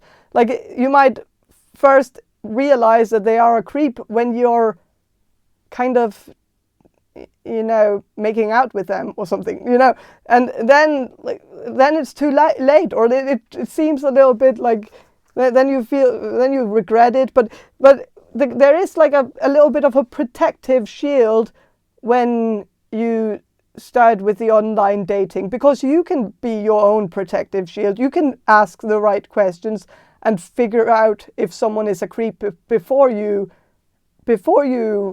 decide to meet up with them. So yeah.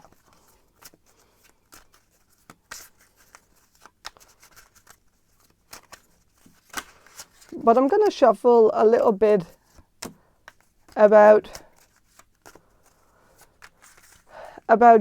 maybe your love life in 2024 a little, but of course mostly with this soulmate in mind. Like, how are you going to meet them?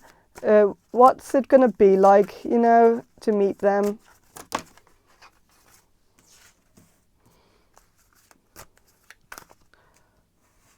And I also want to know a little bit more about this person. Like, what is this person like? Are there any cues, any hints about this person? Anything that this person can, you know, use as a search engine, like something that they can use to kind of put into the search engine? Not that necessarily that there is one. There is no search engine on Tinder, but like there's something that something that group number 4 can use to filter out those who are not their soulmate. So something about their soulmate that's easy to detect when they read the profile, or when they start talking to this person. Like, what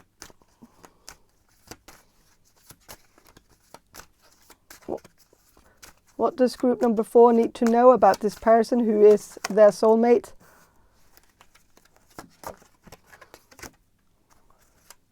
Okay, so with the King of Wands, this person, it could be a fire sign, a Leo, Sagittarius, or Aries. Doesn't have to be, but could be. This person could have like a sweater on, like when you see their profile picture on Tinder, they might look a little bit like this. Like, they might wear a turtleneck, or like a half turtleneck, and this person could have like a slightly longer hair than usual, and could have a beard. So, and could look a little bit like this and have some, you know, I don't know.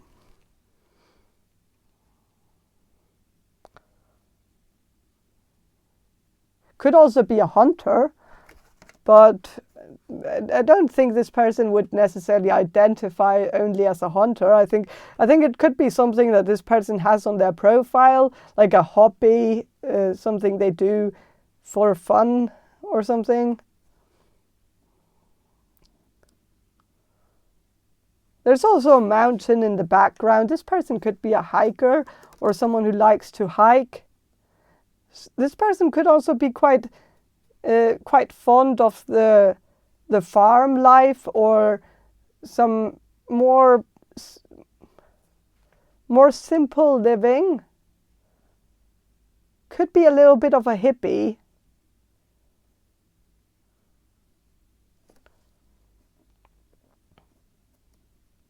Could also be into fishing and hunting, and like, even though that's not very hippie-like, but I think this person could also, I don't know.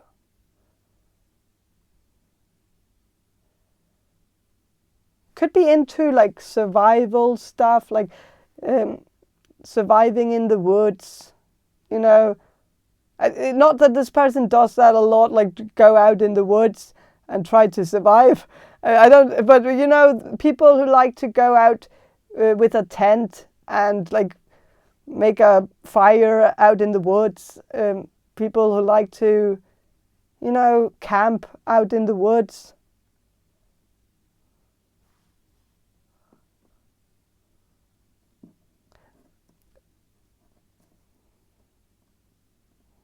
With a 5 of Swords reversed, well,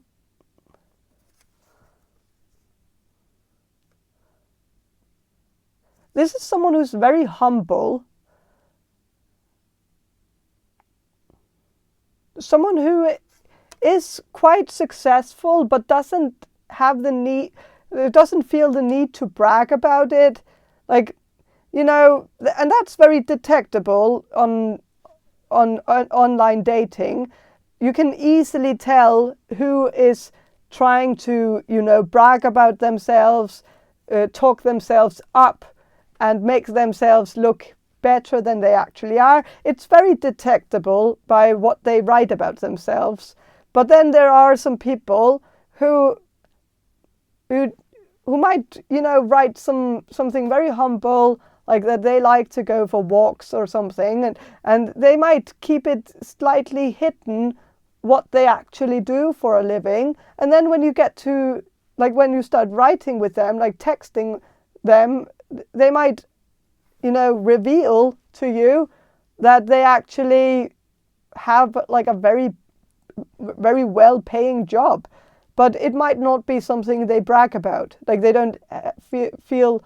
They could also, this could also be a tactic, like a strategy, that they might keep that a secret so that the right people start texting them. Because I don't think this person wants people to only want to talk to them because of their profession or because of their status or the level of success that they have. I think they try to, you know, lure in the good ones by focusing more on, you know, personal stuff, things about, like, I just think they want a deeper connection, someone who appreciates them for who they are on a soul level, and not for the glitz and glams. Even though, like, I don't think this, like, if this person has a lot of money, I don't think this person is very materialistic. I don't think this person needs to flash their money. I think this person likes the simple life.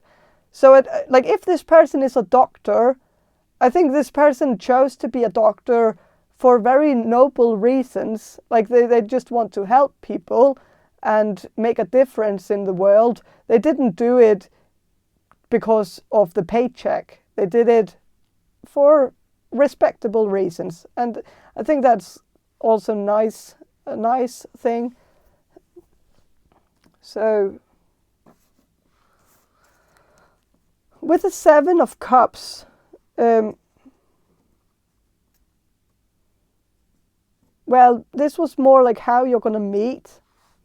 And you're going to meet in, and that's kind of, this is actually beautiful.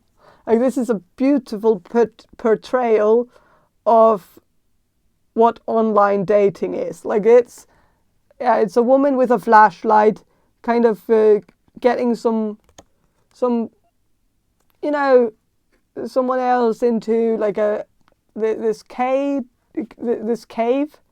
in the mountain or whatever, like, and the cave is like this, you know, yeah, then there's a meat soup.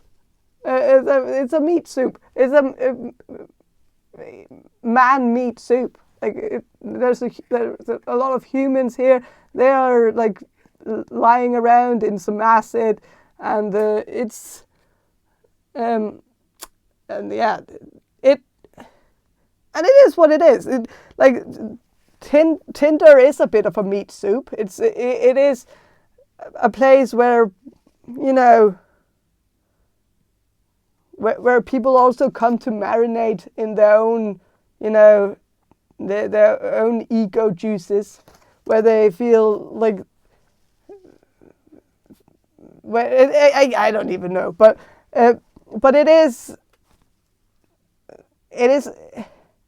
It's not a flattering place. It's not a place that you want to be in. But it seems like it's where you're going to meet them, because they are like also a little bit, what's it called? Apprehensive, or I don't know if that's how you pronounce that, or if it's even a word. But I think it is. Yeah. Because this like it's like someone is probably, and I don't even think that's you. I think it's them in the black here, like, or in the dark here, like it's a shadow, and this person is getting lured into the dating game by someone else, and this could also be me luring you into this meat soup. But I don't know. I feel like this is someone who this is more the family member of your soulmate who is trying to get them into, you know, getting into this exciting world of dating, and yeah, I think that's where you're going to meet, on Tinder, or, you know, or any other dating website. So with the Seven of Wands, that was more like what's this going to be like when you meet, or what this relation is initially is going to feel like. And I feel like it's going to actually be quite good.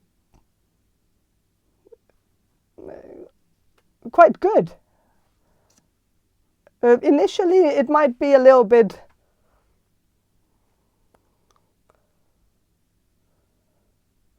like two people coming together who are very much at the same level, and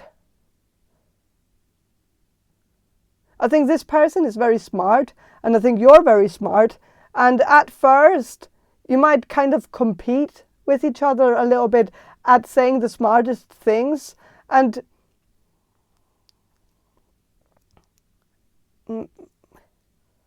maybe you're not used to dating someone who is as smart as you, and I feel like this person might not have experienced that before either. And so,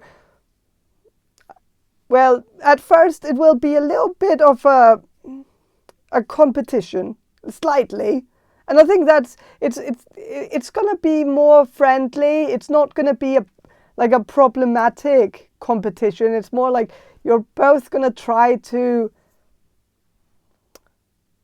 you know, impress each other without bragging. I don't think any of you are going to be bragging about yourself to the other. Like you're going to be very humble, both of you, but you're going to try to outsmart the other with conversation, and like with opinions, and like and the knowledge that you have on the topic, on the subjects that you're very, very knowledgeable in. And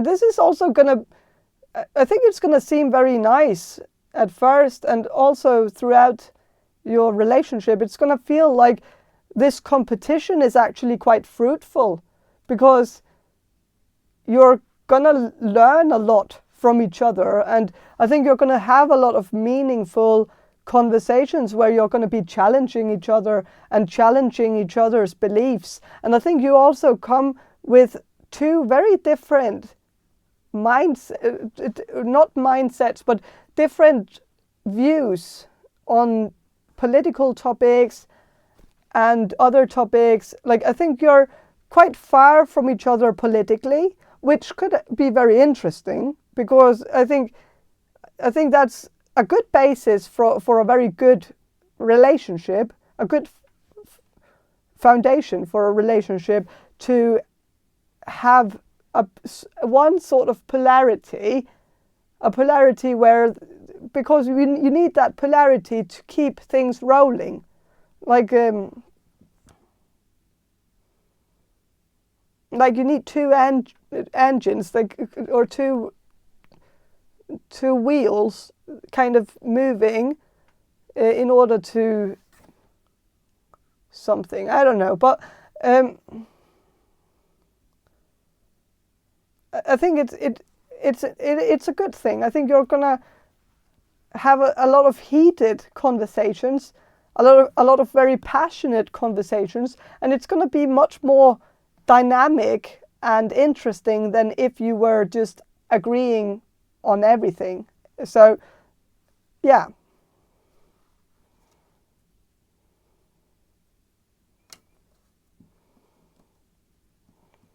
I'm going to shuffle one more card about the dynamic of this relationship. Okay, Six of Wands. It's going to be very successful. Like the dynamic is also going to be quite idolizing, and I don't think it's just one person idolizing the other. I think you're going to be idolizing each other because you are very different people, and I think you're going to respect one another for very different things. Like maybe you two would have problems if you two were in the same field, like if you were working at the same place, for instance, in the same position, then maybe you two would get a little bit competitive in a slightly less productive way. But since you two have different fields that you rule on and rule over, I think you're not gonna get competitive to the point where you're gonna ruin anything for each other or sabotage each other's success. I think you're gonna both want the other person to succeed, and you're gonna both have support for each other. So, yeah.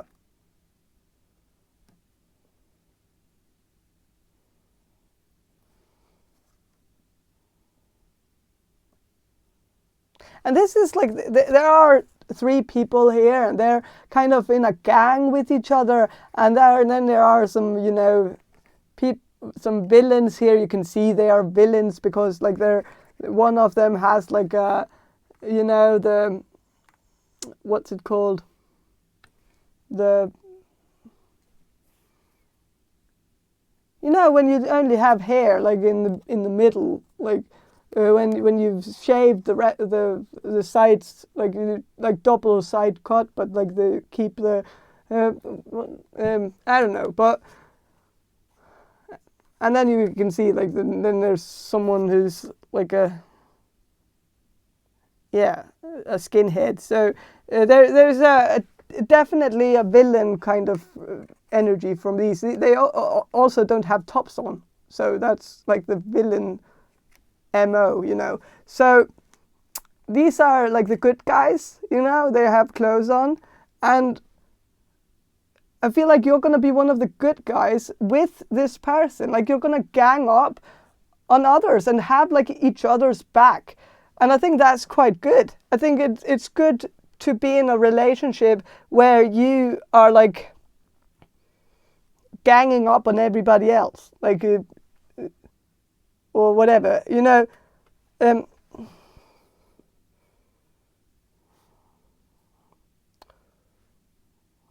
Where, yeah, I think it's good to have each other's backs, you know. So, and this person, it seems like this person is also quite protective and quite good at, you know, defending their partner. Like when they are in a relationship, they get very defensive towards their, like, or not towards their partner, but on their partner's behalf. Like they get really, like they would, like if there was something about you that this person's family didn't like, they would put their family in their place. Like they would be very good at, you know,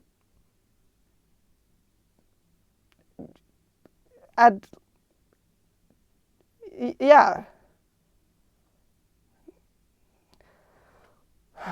they would speak their mind to their family and tell their family that they don't like that they don't respect you, or that they, and also I think they wouldn't care if someone advised them not to go out with you because of your religion, or because of your spirituality, or because of your, you know, your nationality, or whatever it could be. Like this person wouldn't listen to any of that. Like they would be like, whatever. Like this person is going to take it. This person is going to make their own decisions.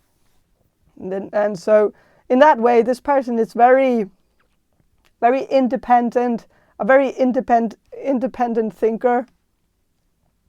So, yeah. But yeah, I think that's all I have for you, group number 4. I hope this reading was helpful, and if it was, please subscribe to my channel. And if you want a personal reading from me, check the description box below for more information on how to get one. And have a great day, and bye. Hello, group number 5. You chose this Miss Cleo's tarot deck.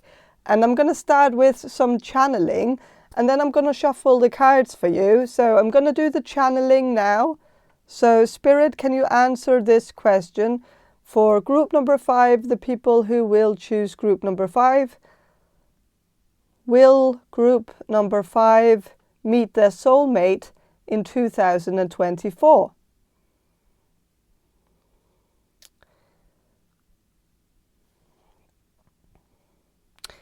Okay, I'm sensing it's a no, but it's mostly because of your mindset. Like, I don't think you're looking for love. I don't think you're out pursuing love. I feel like some of you, or most of you, are in hermit mode. I think you're quite fine with being single, and I think you're very strong, you're very independent. You don't really need to be in a relationship.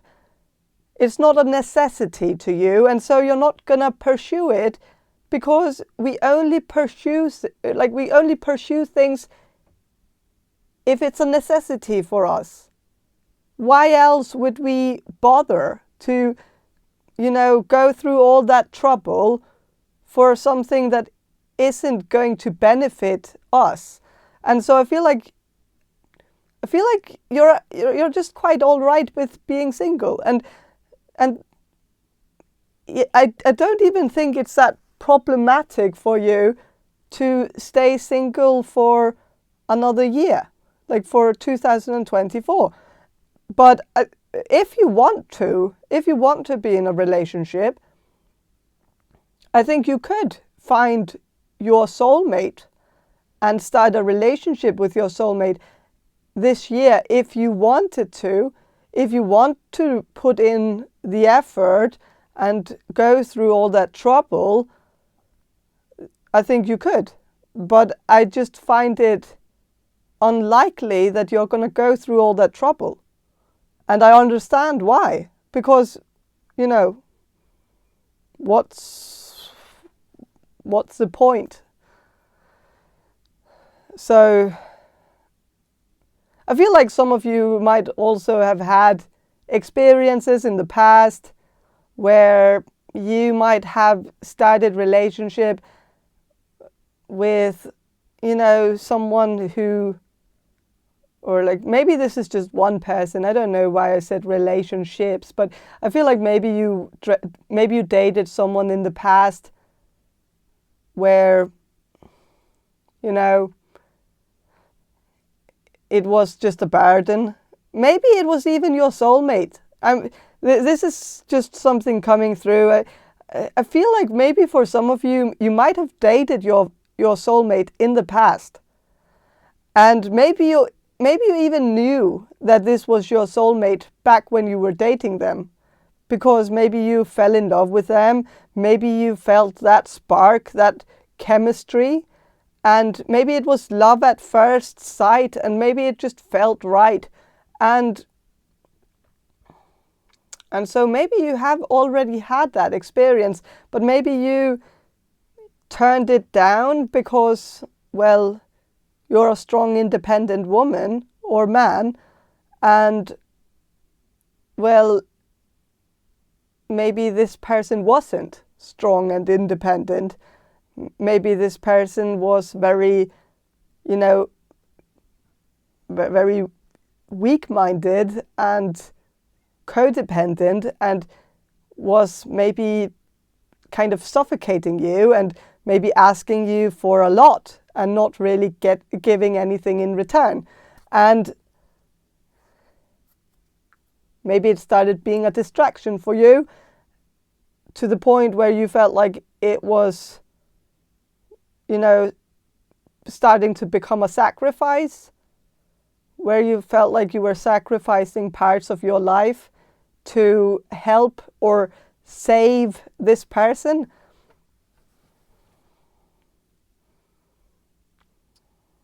And maybe it was starting to become too much of a sacrifice.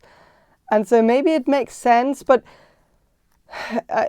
maybe some of you are kind of annoyed with the fact that, or well, it's not a fact, but maybe you're annoyed with me saying that this person from your past, if this resonates with you, if you fell in love with someone where you felt like they were your soulmate, but then you moved on from them because it became too bothersome, then, like, if you're annoyed with me saying that this is your soulmate, then I understand. But and maybe it's not, like, I don't know, like, but remember that everybody gets to have a soulmate. Like, it's kind of like, you know, when a teacher has to partner their students up in pairs, like make pairs, like where 2 and 2 together, and the teacher is assigned the assignment that the teacher has to figure out who of these two, like which pairs, who will pair best together. Like, it's kind of like matchmaking, you know? And like they end up usually taking the best student and the worst student and partnering them up together, because, like, in the hopes that the best student will help the worst student, you know, get to a decent level of learning, you know? And this is a dumb strategy, by the way, but teachers do that sometimes. And I feel like God does that too. When God tries to pair us all together, when God does the matchmaking and finds soulmates for people, like they will pair 2 together, so one who's very, very smart and strong and independent, and put that person together with someone who's kind of weak-minded, not necessarily dumb, but maybe lazy and maybe a little bit of a low life, and maybe someone who's not very keen on working hard and takes everything for granted and gets help from everyone. instead of figuring things out on their own. And they partner that person up, or God partners that person up with someone like you, someone strong and independent, in hopes that somehow your strength and independence will somehow rub off on this person, but it doesn't. But it's more like a way of, like, I guess it's because God can't put the low lives together. They can't pair up two low lives, because that's just a tragedy bound to happen, because then they will just die young from drug abuse, and then there has to be this odd pairing in order to make the low life get to a decent life, average life, and and hoping that and the only one that can really do that is someone who's very strong and independent, who has excess of something, like excess energy, excess effort, someone who might give 120%, and so maybe putting that person to 100% and allowing that person to give 20% to somebody else would then make that other person 20% better, and that's maybe what they need in order to get to a decent level. If that makes sense. I don't know if it makes sense, but maybe you were partnered up with someone who is slightly, maybe a little bit of a low life, might have a heart of gold, you never know, but might be a little bit lazy, might, you might have been through a lot in their life that might have made them a little bit rough around the edges, might have made them make bad decisions that might have put them, in the wrong crowd. And so I don't know.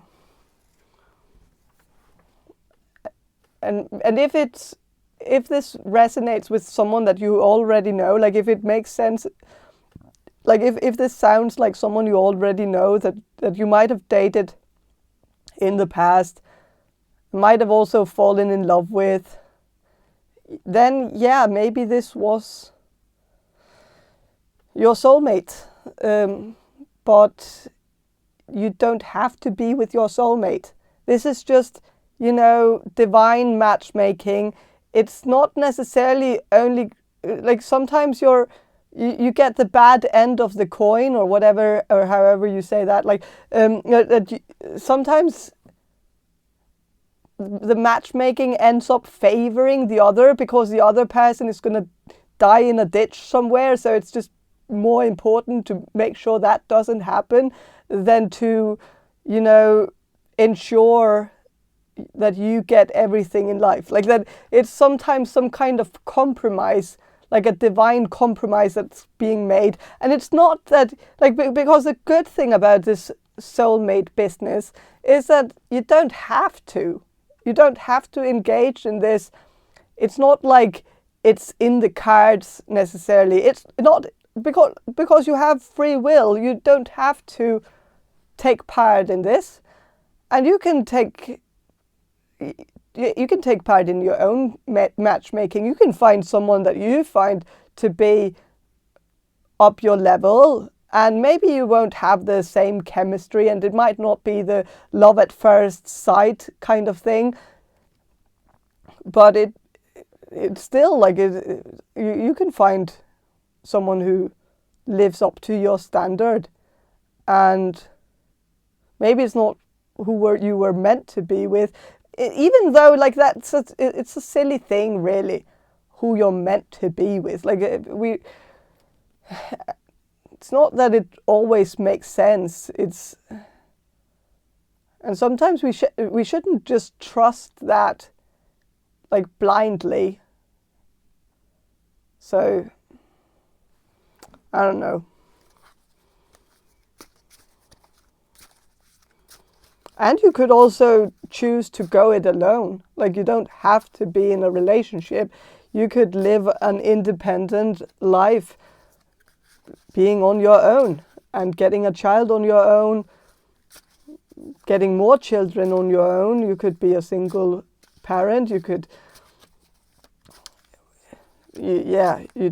it's, of course, if you're a man, it's a little bit harder, but still, like, it's not because it's unmanageable to figure out a way to get that through.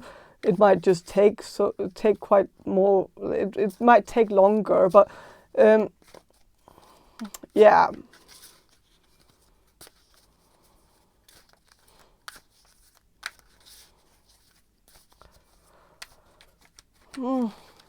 I'm gonna shuffle and see what the cards like. First, I'm gonna see what the cards have to say about your soulmate, just to get a little bit more of a description of your soulmate.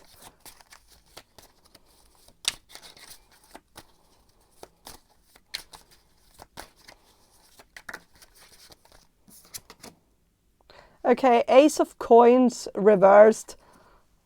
Well, this person could be poor, but might not be poor in this, like this.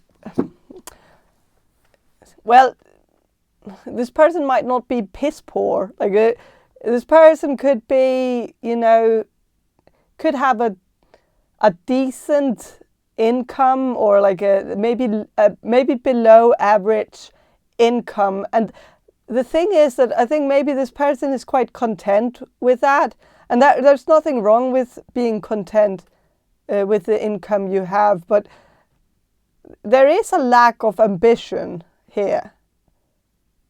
And the lack of ambition, I don't know if that is a problem for you necessarily, because I think you are a very ambitious person, and maybe it would be fine to have someone by your side who is not that ambitious for themselves, someone who doesn't really have that grand goals for themselves.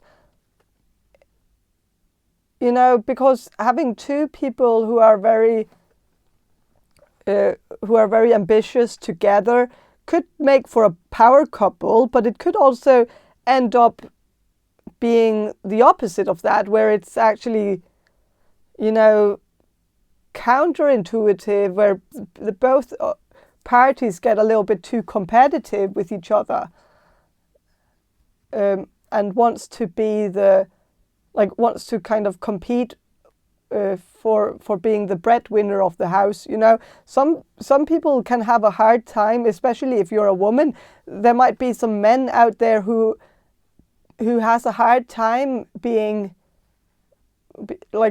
in a relationship with a woman who wants to be the primary breadwinner, or maybe you don't want to be, but maybe with the level of ambition that you have, it might cause you to have to be, because it might be hard to compete with what your goal is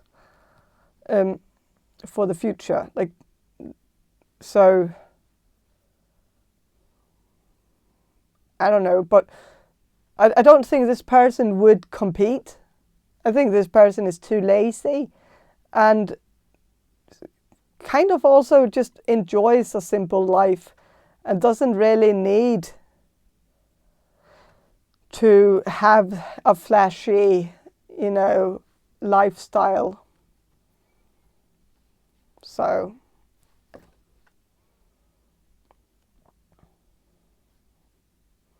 but it might get to a point where you're maybe going to be a little bit annoyed with the fact that this person doesn't seem to try to change their fate. You know, some people get so stuck in their lifestyle, and maybe this person will even complain a little bit about their job, where it's going to seem a little bit annoying that because a person doesn't really get to complain about their job if they're not actively trying to change it or find something else, or even, you know, have slight ambitions of climbing up the ladder in some sense. I guess it's okay, like everybody gets to complain, but I don't know. But there is something about this person, and that is that I think this person is flexible, where I think you could maybe force this person to have some ambitions. Like if you started a relationship with them, if you bossed this person around a little bit and kind of got it through that it would be a good thing for them to maybe get further education, or like, even though that's not necessary, I know, and we shouldn't change people just for the sake of changing them. But the thing is that in this divine matchmaking, it was probably in the cards that you were dealt. There was a card there that says that it's okay for you to be bossing this person around. That's why I put you there. That's why, not put you there on earth, but put you there in that relationship, you know. That is why you were matched up with this person. Like, so it's okay to be bossy. It's okay to tell this person that their level of ambition is maybe not acceptable. And I think that would possibly cause this person to want to change and want to better themselves and want to further, you know, educate themselves, or just learn a new skill, or get some other qualifications that could bring them to another place in life than the place where they feel stuck in, you know? That they need someone who can give them more directions.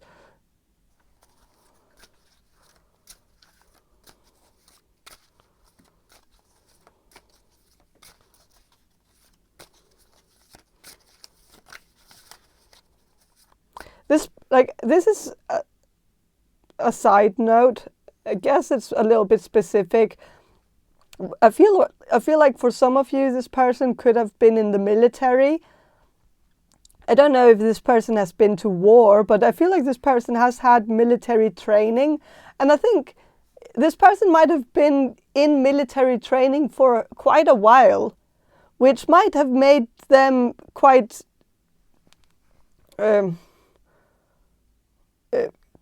used to getting directions and taking orders. And they might have had a hard time afterwards adapting to not being told what to do, to the point where I think they actually need someone in their life to tell them what to do and to force them to actually take action and make decisions. And I think this person is quite passive when they live by themselves. And that is also why they don't really cope very well in singlehood. They don't really like being single, because every time they're single, they are like running around like a hen without its head, you know, where it really just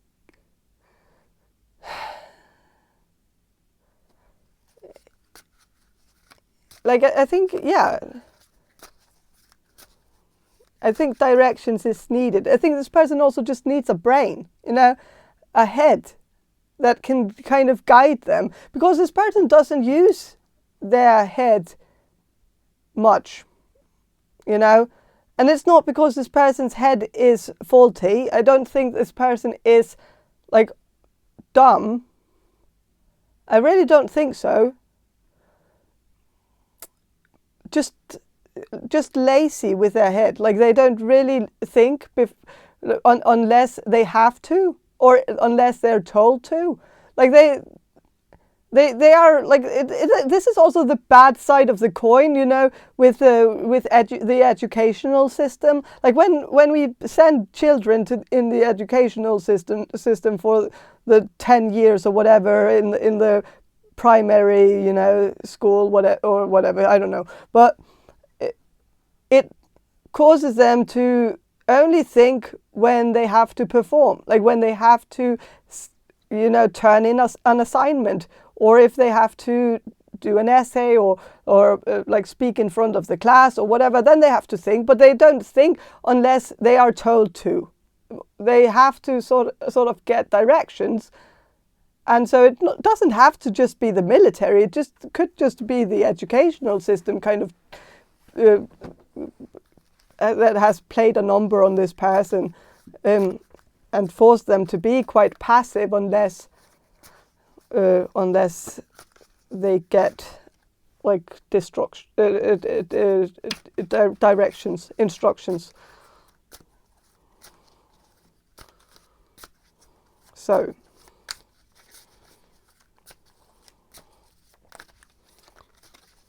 but I don't even know where I'm going with this. I just keep talking about this, and I don't even know if this is interesting to you.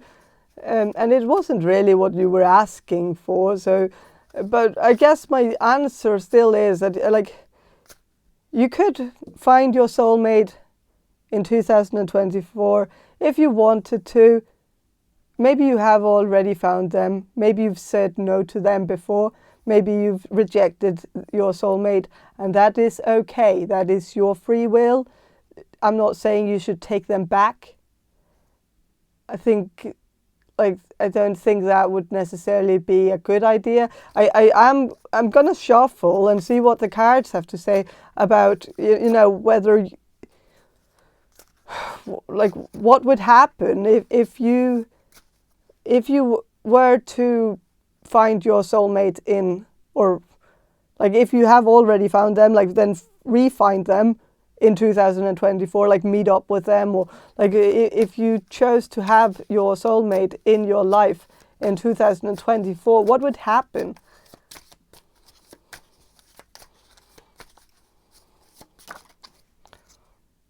The Fool reversed. So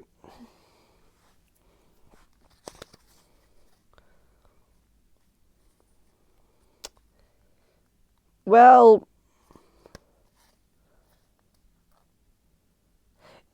I guess it wouldn't be that foolish. Of course, the Fool is also about a journey, the beginning of it's also about a birth, like a birth of something, because of the 0 being like a, you know, a crowning vagina. And so it's the birth of something new, and it's reversed. So I guess if you met your soulmate in 2024, you could meet them. Is it going to be the beginning of something new? I don't think so. At least I don't think you're going to have children with this person. And I think that's maybe also all right. I don't know if this person is equipped to be a parent. And so that could also be the key here. This is perfect. This is perfect matchmaking. Okay, God has a plan, I guess. Yeah. What does God do when he has two people? You, who's a very strong, independent woman who could easily have a child on your own, and someone who is completely unequipped to be a parent on the other side here. Like this person who's your soulmate, like he's not equipped to have maybe even, you know, like this person is more like a weekend person, like a weekend dad. I'm gonna assume the gender. I'm gonna go with a man here. I don't know, but But yeah, maybe there's a plan here. Like maybe you're supposed to have children. So maybe the birth, like I guess I said there wouldn't be a birth, but I guess kind of, well, you could have you could have a child with this person, and just, you know, keep them as a weekend dad. But again, that would maybe also be, you know, like a shame for the children, you know, for the child that would be birthed into a world where they have a deadbeat dad. I guess it's not the best, you know, fate. I don't know, but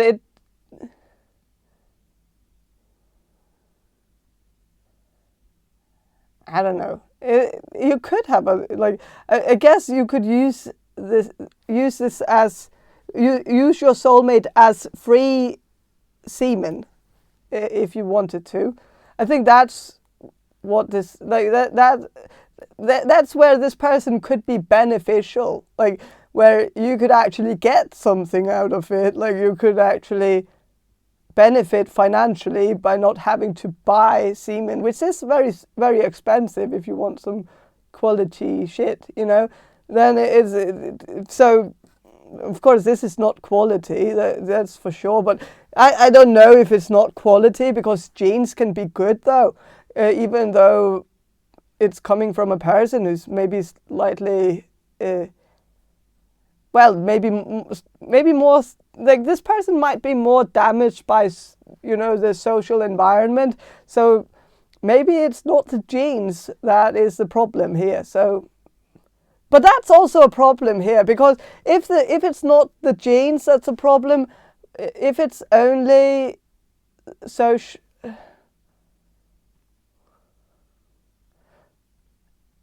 like if it's not the genes, then you could have like a problem with the parents wanting to get involved and stuff. You know, I don't know. That could also be I don't know. I don't even know where I'm going with this. I'm kind of, and I'm still wondering if this is even interesting for you to listen to. But, and I feel like I'm also being very offensive.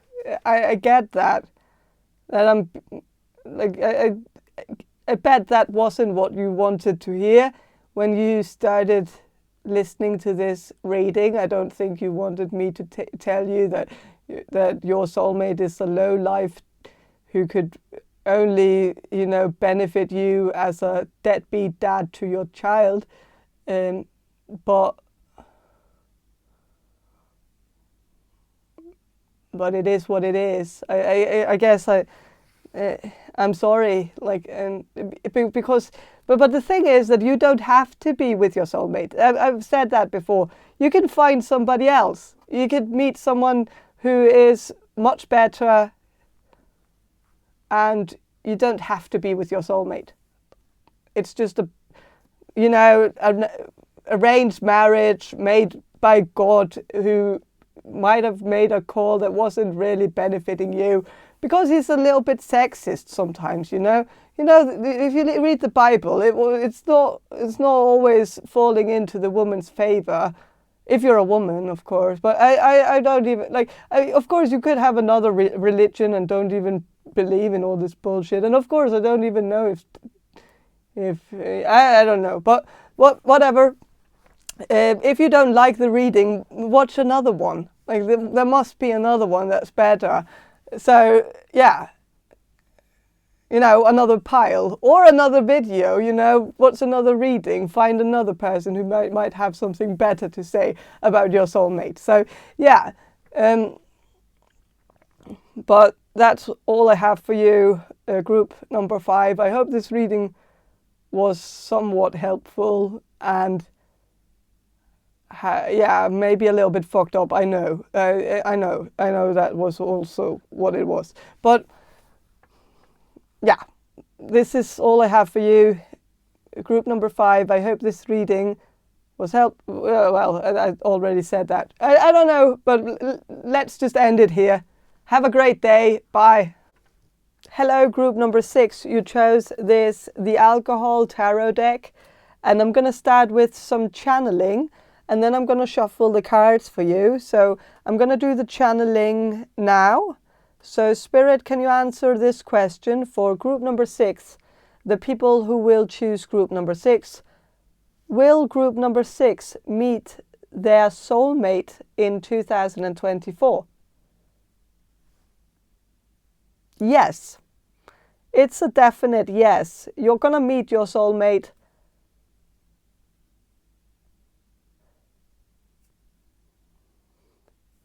And I feel like you're going to meet your soulmate at a party, like at a club or in a bar.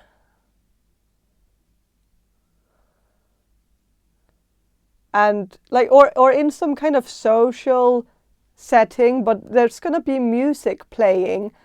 And this could also be a festival, a music festival or something like that. Or like, maybe while you're traveling or something. But I'm definitely sensing a music thing, very laid back sort of thing. People dancing in the background.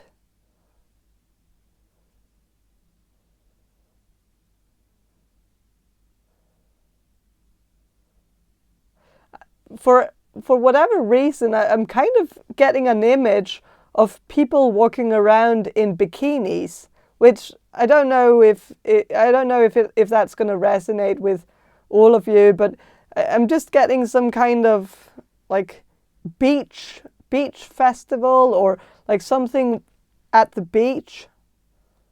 Like this could be a summer event. I'm not sensing it's going to be like during winter, even though maybe it could be a winter thing. Like there are people who like to bathe in the winter, like go for a winter swim.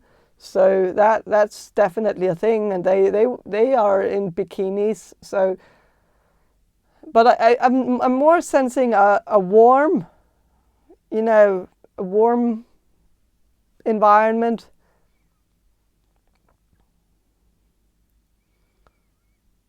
But it could be different for all of you. But for some reason, I was just getting an image of people in bikinis. And whatever that means, I don't know.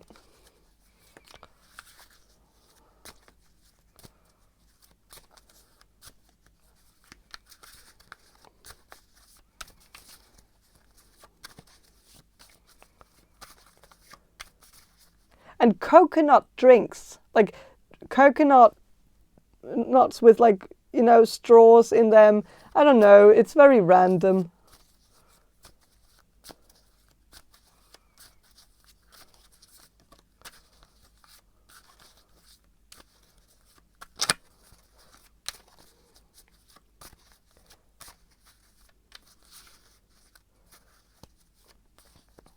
But I'm going to shuffle and get some more details on your soulmate. Like if there's a common denominator for all of you about this person, something that could make you, oh God, not that card. I hate when this card comes along. So I'm not going to show it, but it's the Hanged Man. It's reversed. And the imagery on the card, it's a man who is puking in a toilet, and it's very real. It's not staged or anything, so it's real vomit, and it's not a very nice picture, and I don't really want to make you throw up, so I'm not going to show you. So I'm going to show you very, very quickly, and so if you really want to see it, you could like try to pause on the right time, but well, okay, but if you don't want to see it, then just close your eyes right now, and then I'm going to show it very quickly.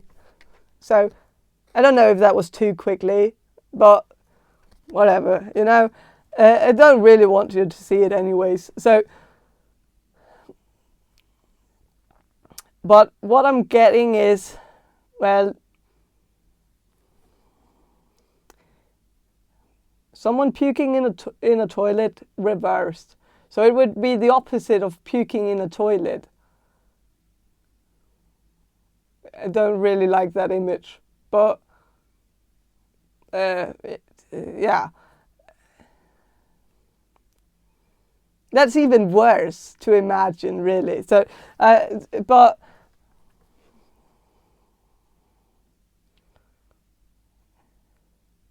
this was about the person. This person, well, this person could be someone who doesn't puke. Whatever that means. Like, that's a common denominator for all of you, is that your soulmate never pukes, never throws up after like a party. Like, maybe that's a good, like, you could ask this, like, if you meet someone at a party in 2024 and you kind of feel a spark with them and you're like thinking, maybe this is your soulmate, maybe ask them, when did you last puke after drinking? And if this person says that they haven't puked in like 10 years or whatever, then maybe it's then that fits the description. So I don't know.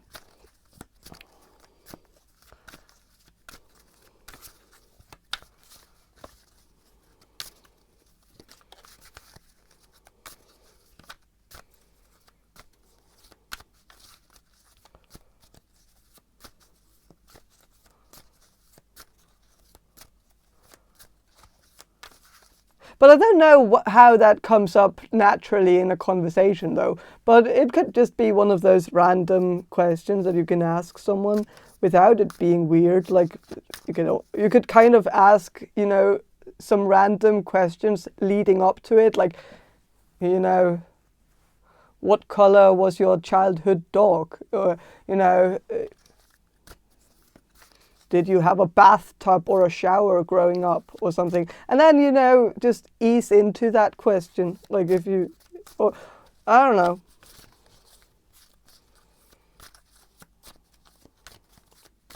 But I'm going to shuffle a little bit more details about, you know, this person who is your soulmate that you're going to meet in 2024, which is exciting. So, something more about this person, some description of this person. King of Spirits, which is King of Swords, but it's reversed. So, this person could be an air sign, a Gemini, or a Libra, or Aquarius. But this person could, like, this person might not be into zodiac signs, and if you asked this person what their zodiac sign is, they might not like you a lot, so maybe don't ask that question. Maybe stick to the shower or bathtub kind of questions, because this person might, like, I don't think this person has anything negative to say about, you know, astrology in general, but I think this person might have been burned by someone who was into astrology. And so it might just be like a trauma from the past where this person tries to avoid people who, you know, people who remind them of their previous relationship. And so it might just be that, you know. So it would have been the same if you were into hula hoops and this person's ex also was into hula hoops, then it would be the same thing, you know.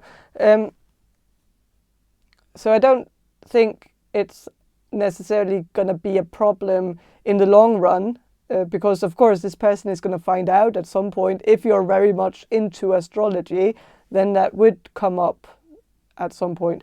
But I think yeah, but don't lead with that. Just to increase your chances with this person, Don't make that the first conversation you have with them.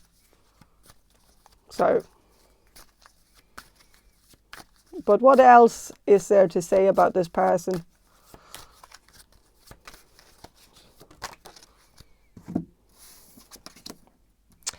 King of Wands, which is King of Cups. So,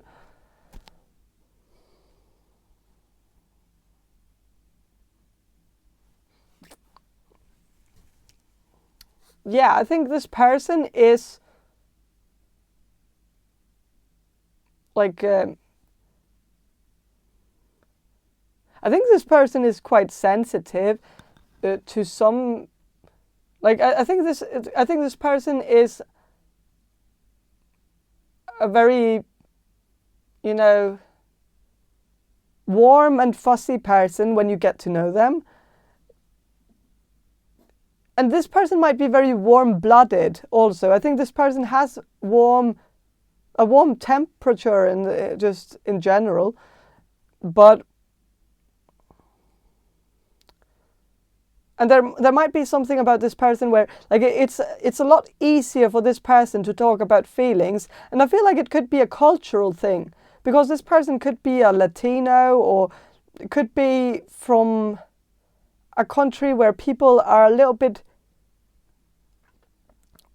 more in their feelings. I don't know, like better at reacting, like better at being aggressive instead of being passive aggressive, better at being, more actively pursuing stuff, actively talking about, like actively taking, like I don't know, I don't even know, like that was a little bit random, but I guess it's just that I just feel like this person is maybe more from a warmer country, maybe, with a more tropical climate, because of, I don't know. I'm not basing it on anything. It's just random. It does fit very well with the coconuts and the bikinis. So maybe you're going to meet this person while traveling, maybe traveling in this person's local area. So you're going to be traveling to this person's country on a vacation, and then you're going to meet with one of the locals who magically is your soulmate. Like, and maybe if you are from a tropical country where there is a hot climate, then maybe you're just going to meet this person while you're in your local area. So, and maybe it just happens to be one of the more, like, more touristy spots where a lot of tourists come around and vacate or something. I don't know.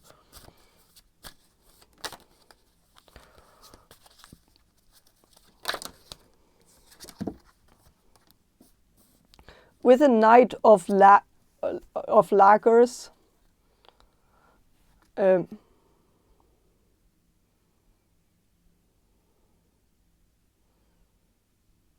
it's Knight of Pentacles. And with Knight of Pentacles, I think this person is slightly, like, this is someone who has patience. Maybe not emotionally. Like, this person is someone who, like, if this person has a problem with you, or if this person has a problem with something that you say to them, they're not going to sit on it. They're going to confront you right away. And this person is not afraid of confrontations. This person is not afraid of,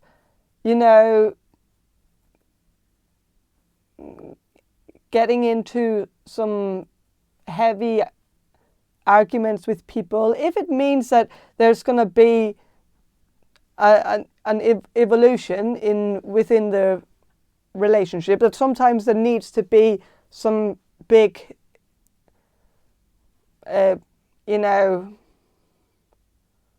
catalyst for change, that there needs to be something that happens in order to, that there needs to be someone who can take on the burden of being, the villain who cracks up the peace and creates and wreaks havoc, and I think this person likes to be that person, even though this person is not, that dramatic. Like, this person is not someone who's looking for drama or starting drama. I think this person just only acts when they feel like there is very, very obviously some issue going on that nobody's really daring to talk about, but everybody seems to be affected by it. Then this person speaks up about it and, breaks the ice if that is needed. So this person seems like a socialite. This person seems like an extrovert.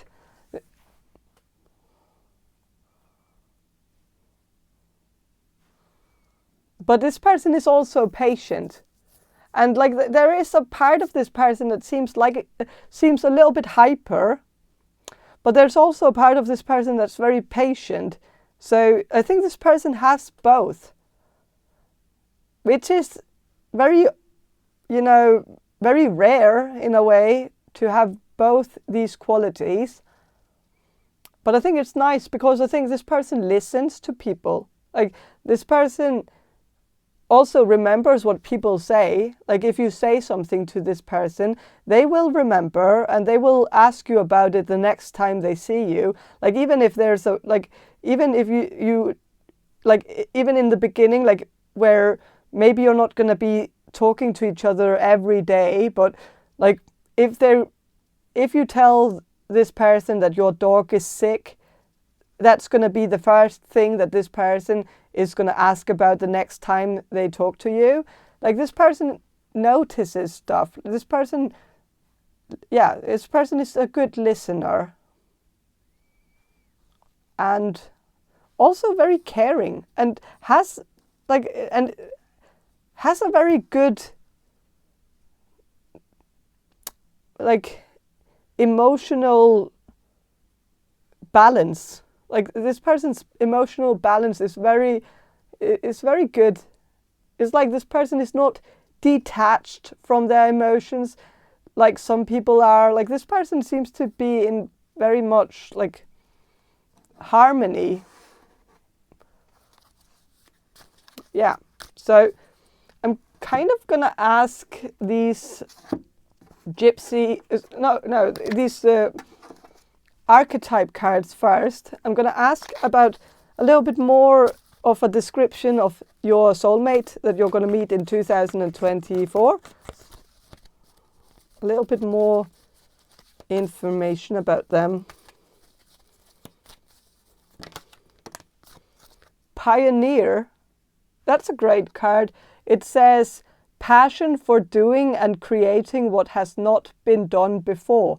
So this person is original. This person is someone who is a free thinker, an individual thinker, or independent thinker. He's obviously an individual thinker, like we all are, but yeah, an independent thinker.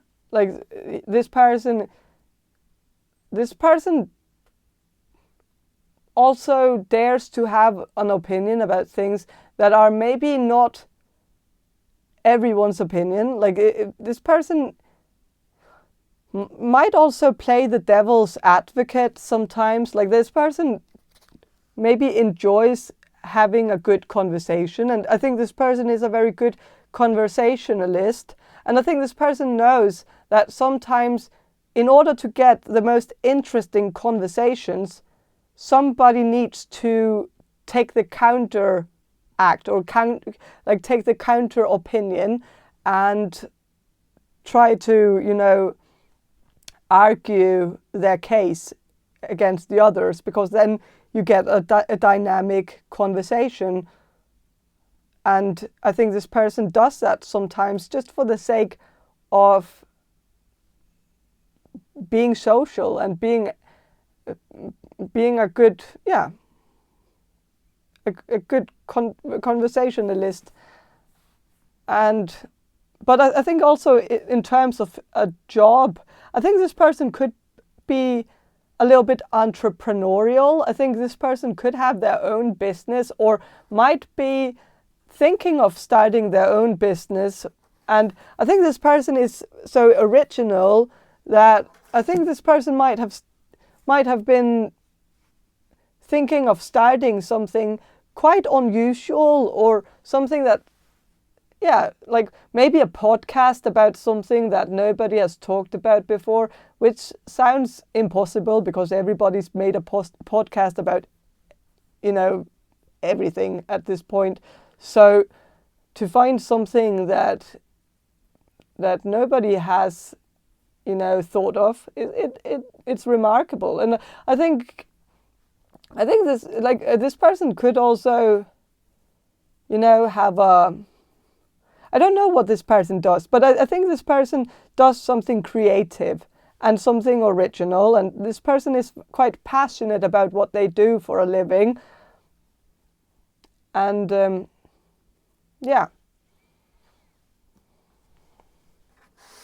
and this person is a first mover. This person isn't really, this person isn't thinking about doing something that is play it safe. This person doesn't follow trends. And I don't think this person follows trends in the way they dress either. I think this person just dresses in the way they want to dress. They don't care about trying to be conventional. This person wants to be slightly controversial. This person wants to be a little bit provocative sometimes. I think this person would also rebel a little bit with their outfits, do something that might be frowned upon just for the sake of doing it, just because they can, and yeah.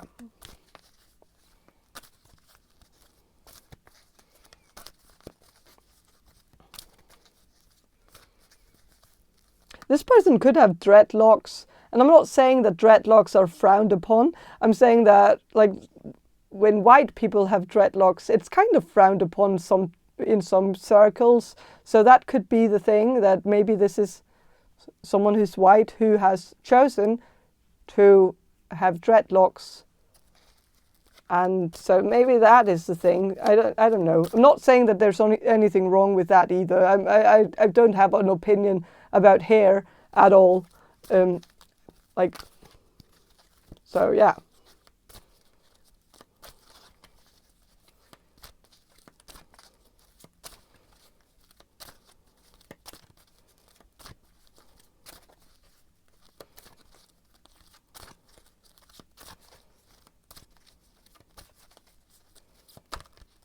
So,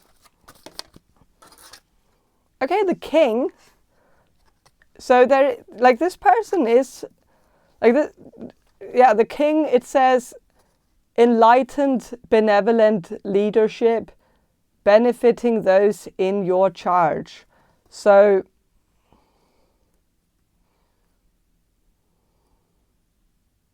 this person could be a leader of some kind, but I just think, I am sensing that this person is more self-made, or I feel like this person is and that would also make them a leader. So maybe this person has started their own own business where they have,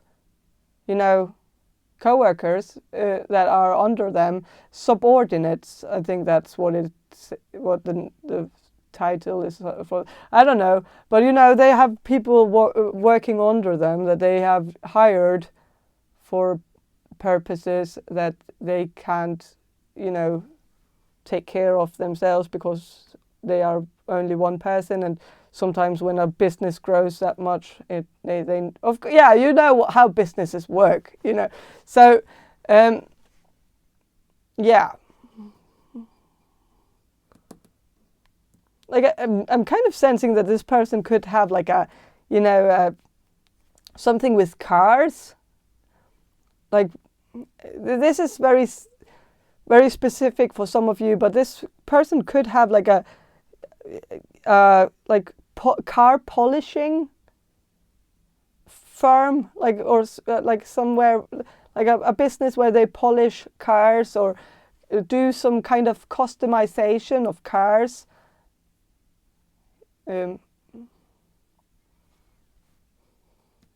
Like paint cars or something, or make them very shiny or whatever. I don't know. And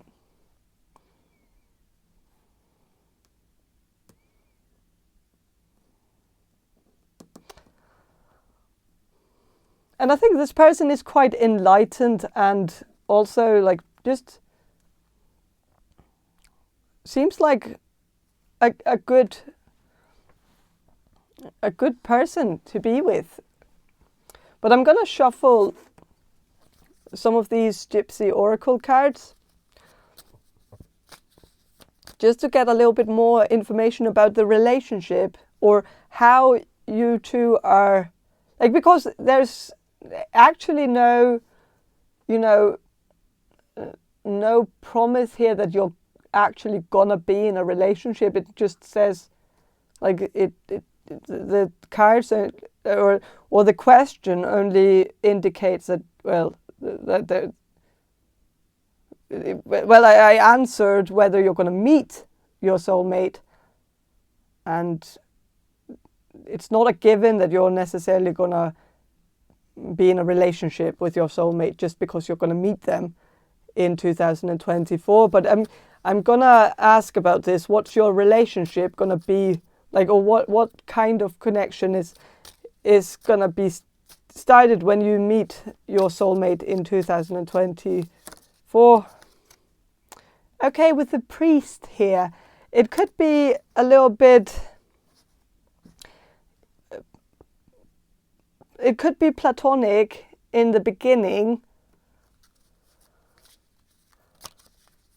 So, of course, everything is platonic in the beginning, but it could start out as more of a friendship sort of thing between you two in 2024. So what else is going to happen when you meet? What's going to happen when you meet your soulmate in 2024?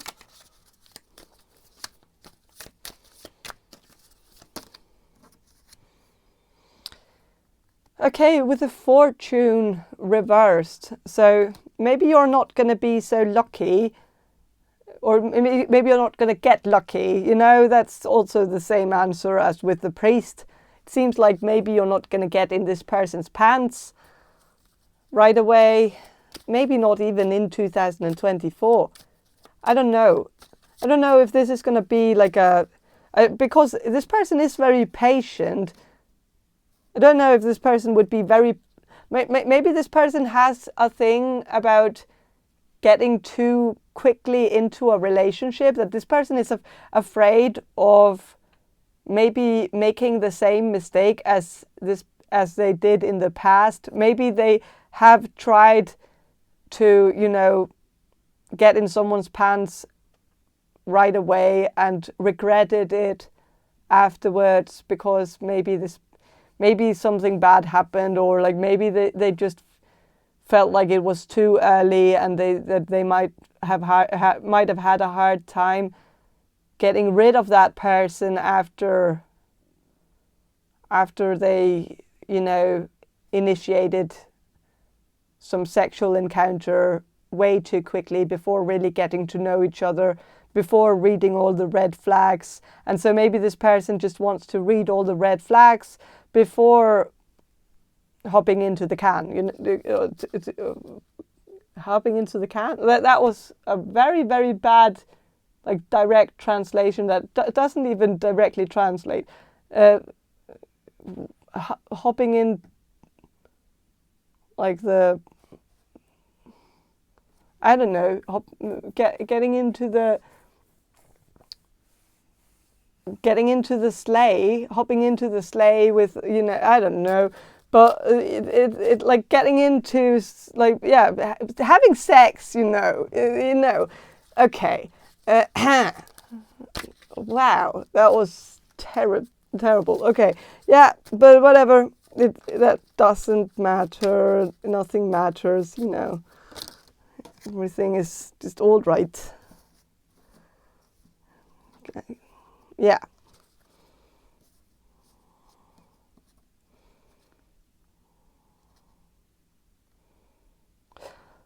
Okay, consolation. Well, I think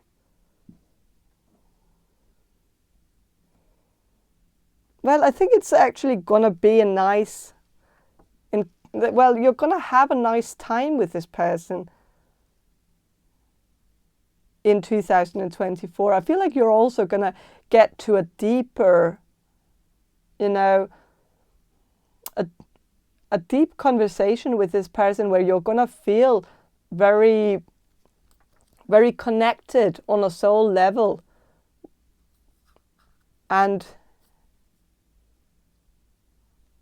I think even though this person is a little bit apprehensive when it comes to engaging in sexual relationships, I think that's maybe even honorable in a way. I think it's not something to hold against this person, because it is a way to protect themselves.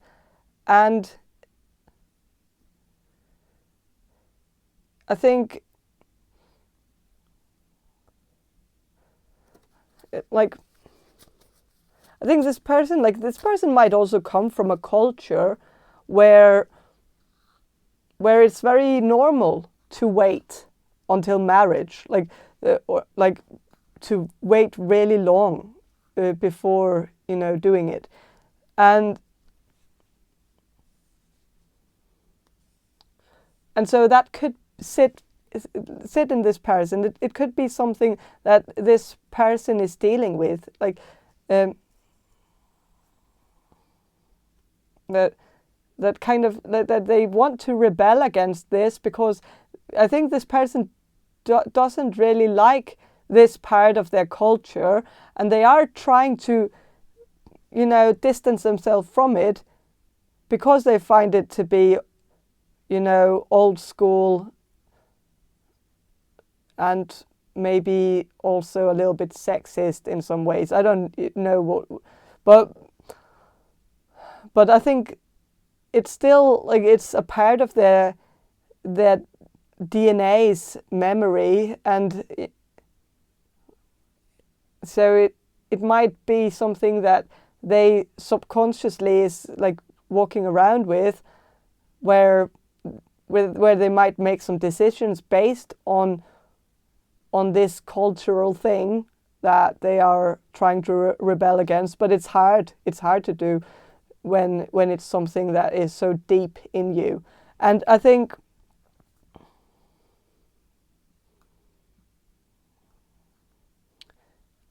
this I think it's just honorable. I don't think you have a problem with this necessarily.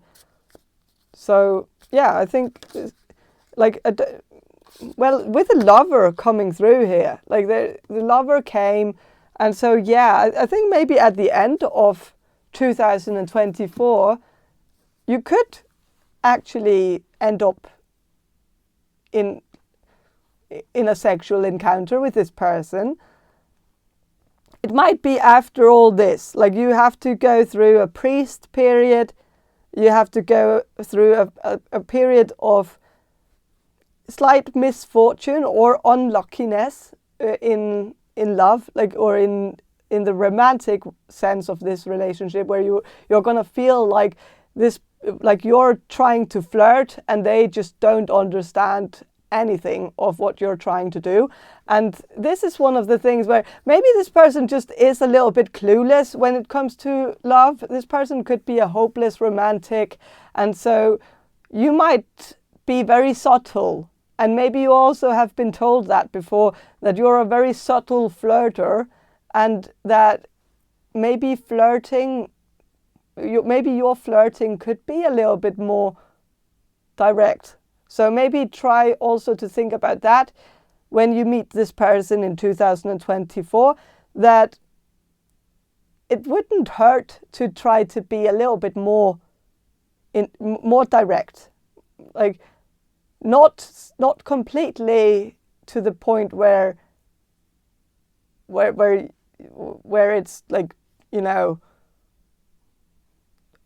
overly obvious, but make it slightly obvious that you're flirting, so that they know,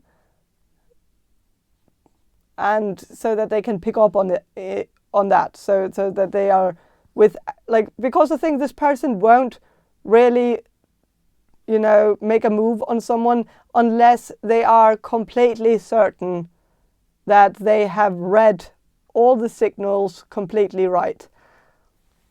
They don't want to get in an embarrassing situation where they thought something and then they find out that it was something completely else. Like, and that's embarrassing for everyone. So it makes sense that this person would try to avoid any situation like that, you know. And then, like, after that, I think you're gonna have a time with this person that's gonna get very deep, where you're also gonna heal them, where they're gonna heal you, and where you're actually gonna go into some conversation that might go quite deep into some of the patterns, like some of the deeper patterns of who you are as a person and who they are as a person. This person could be quite into psychoanalyzing people.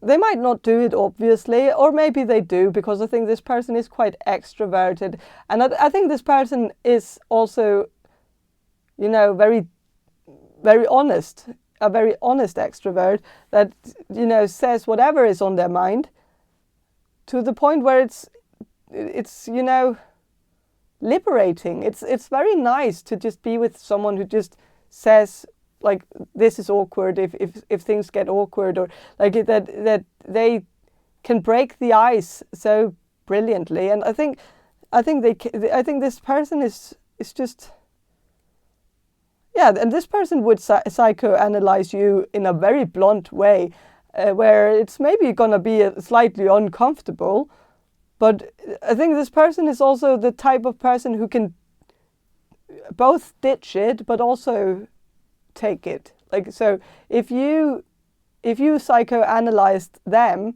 they would find that to be hilarious. Like, I think they actually psychoanalyze people in the hopes that other people will psychoanalyze them, yeah, in return, you know.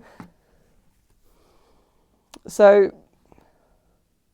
I think this person could actually have a job where they do some counseling or some, you know, yeah, some therapy. And yeah, and then, like, it will end up with you two getting in a relationship or starting to date, at least. I think you're going to date in 2024. I don't know if you're going to get to the point where you're going to make it official in 2024, but you're definitely going to date. So that's exciting.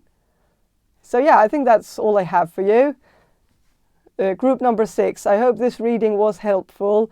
And if it was, please subscribe to my channel. And if you want a personal reading from me, check the description box below for more information on how to get one.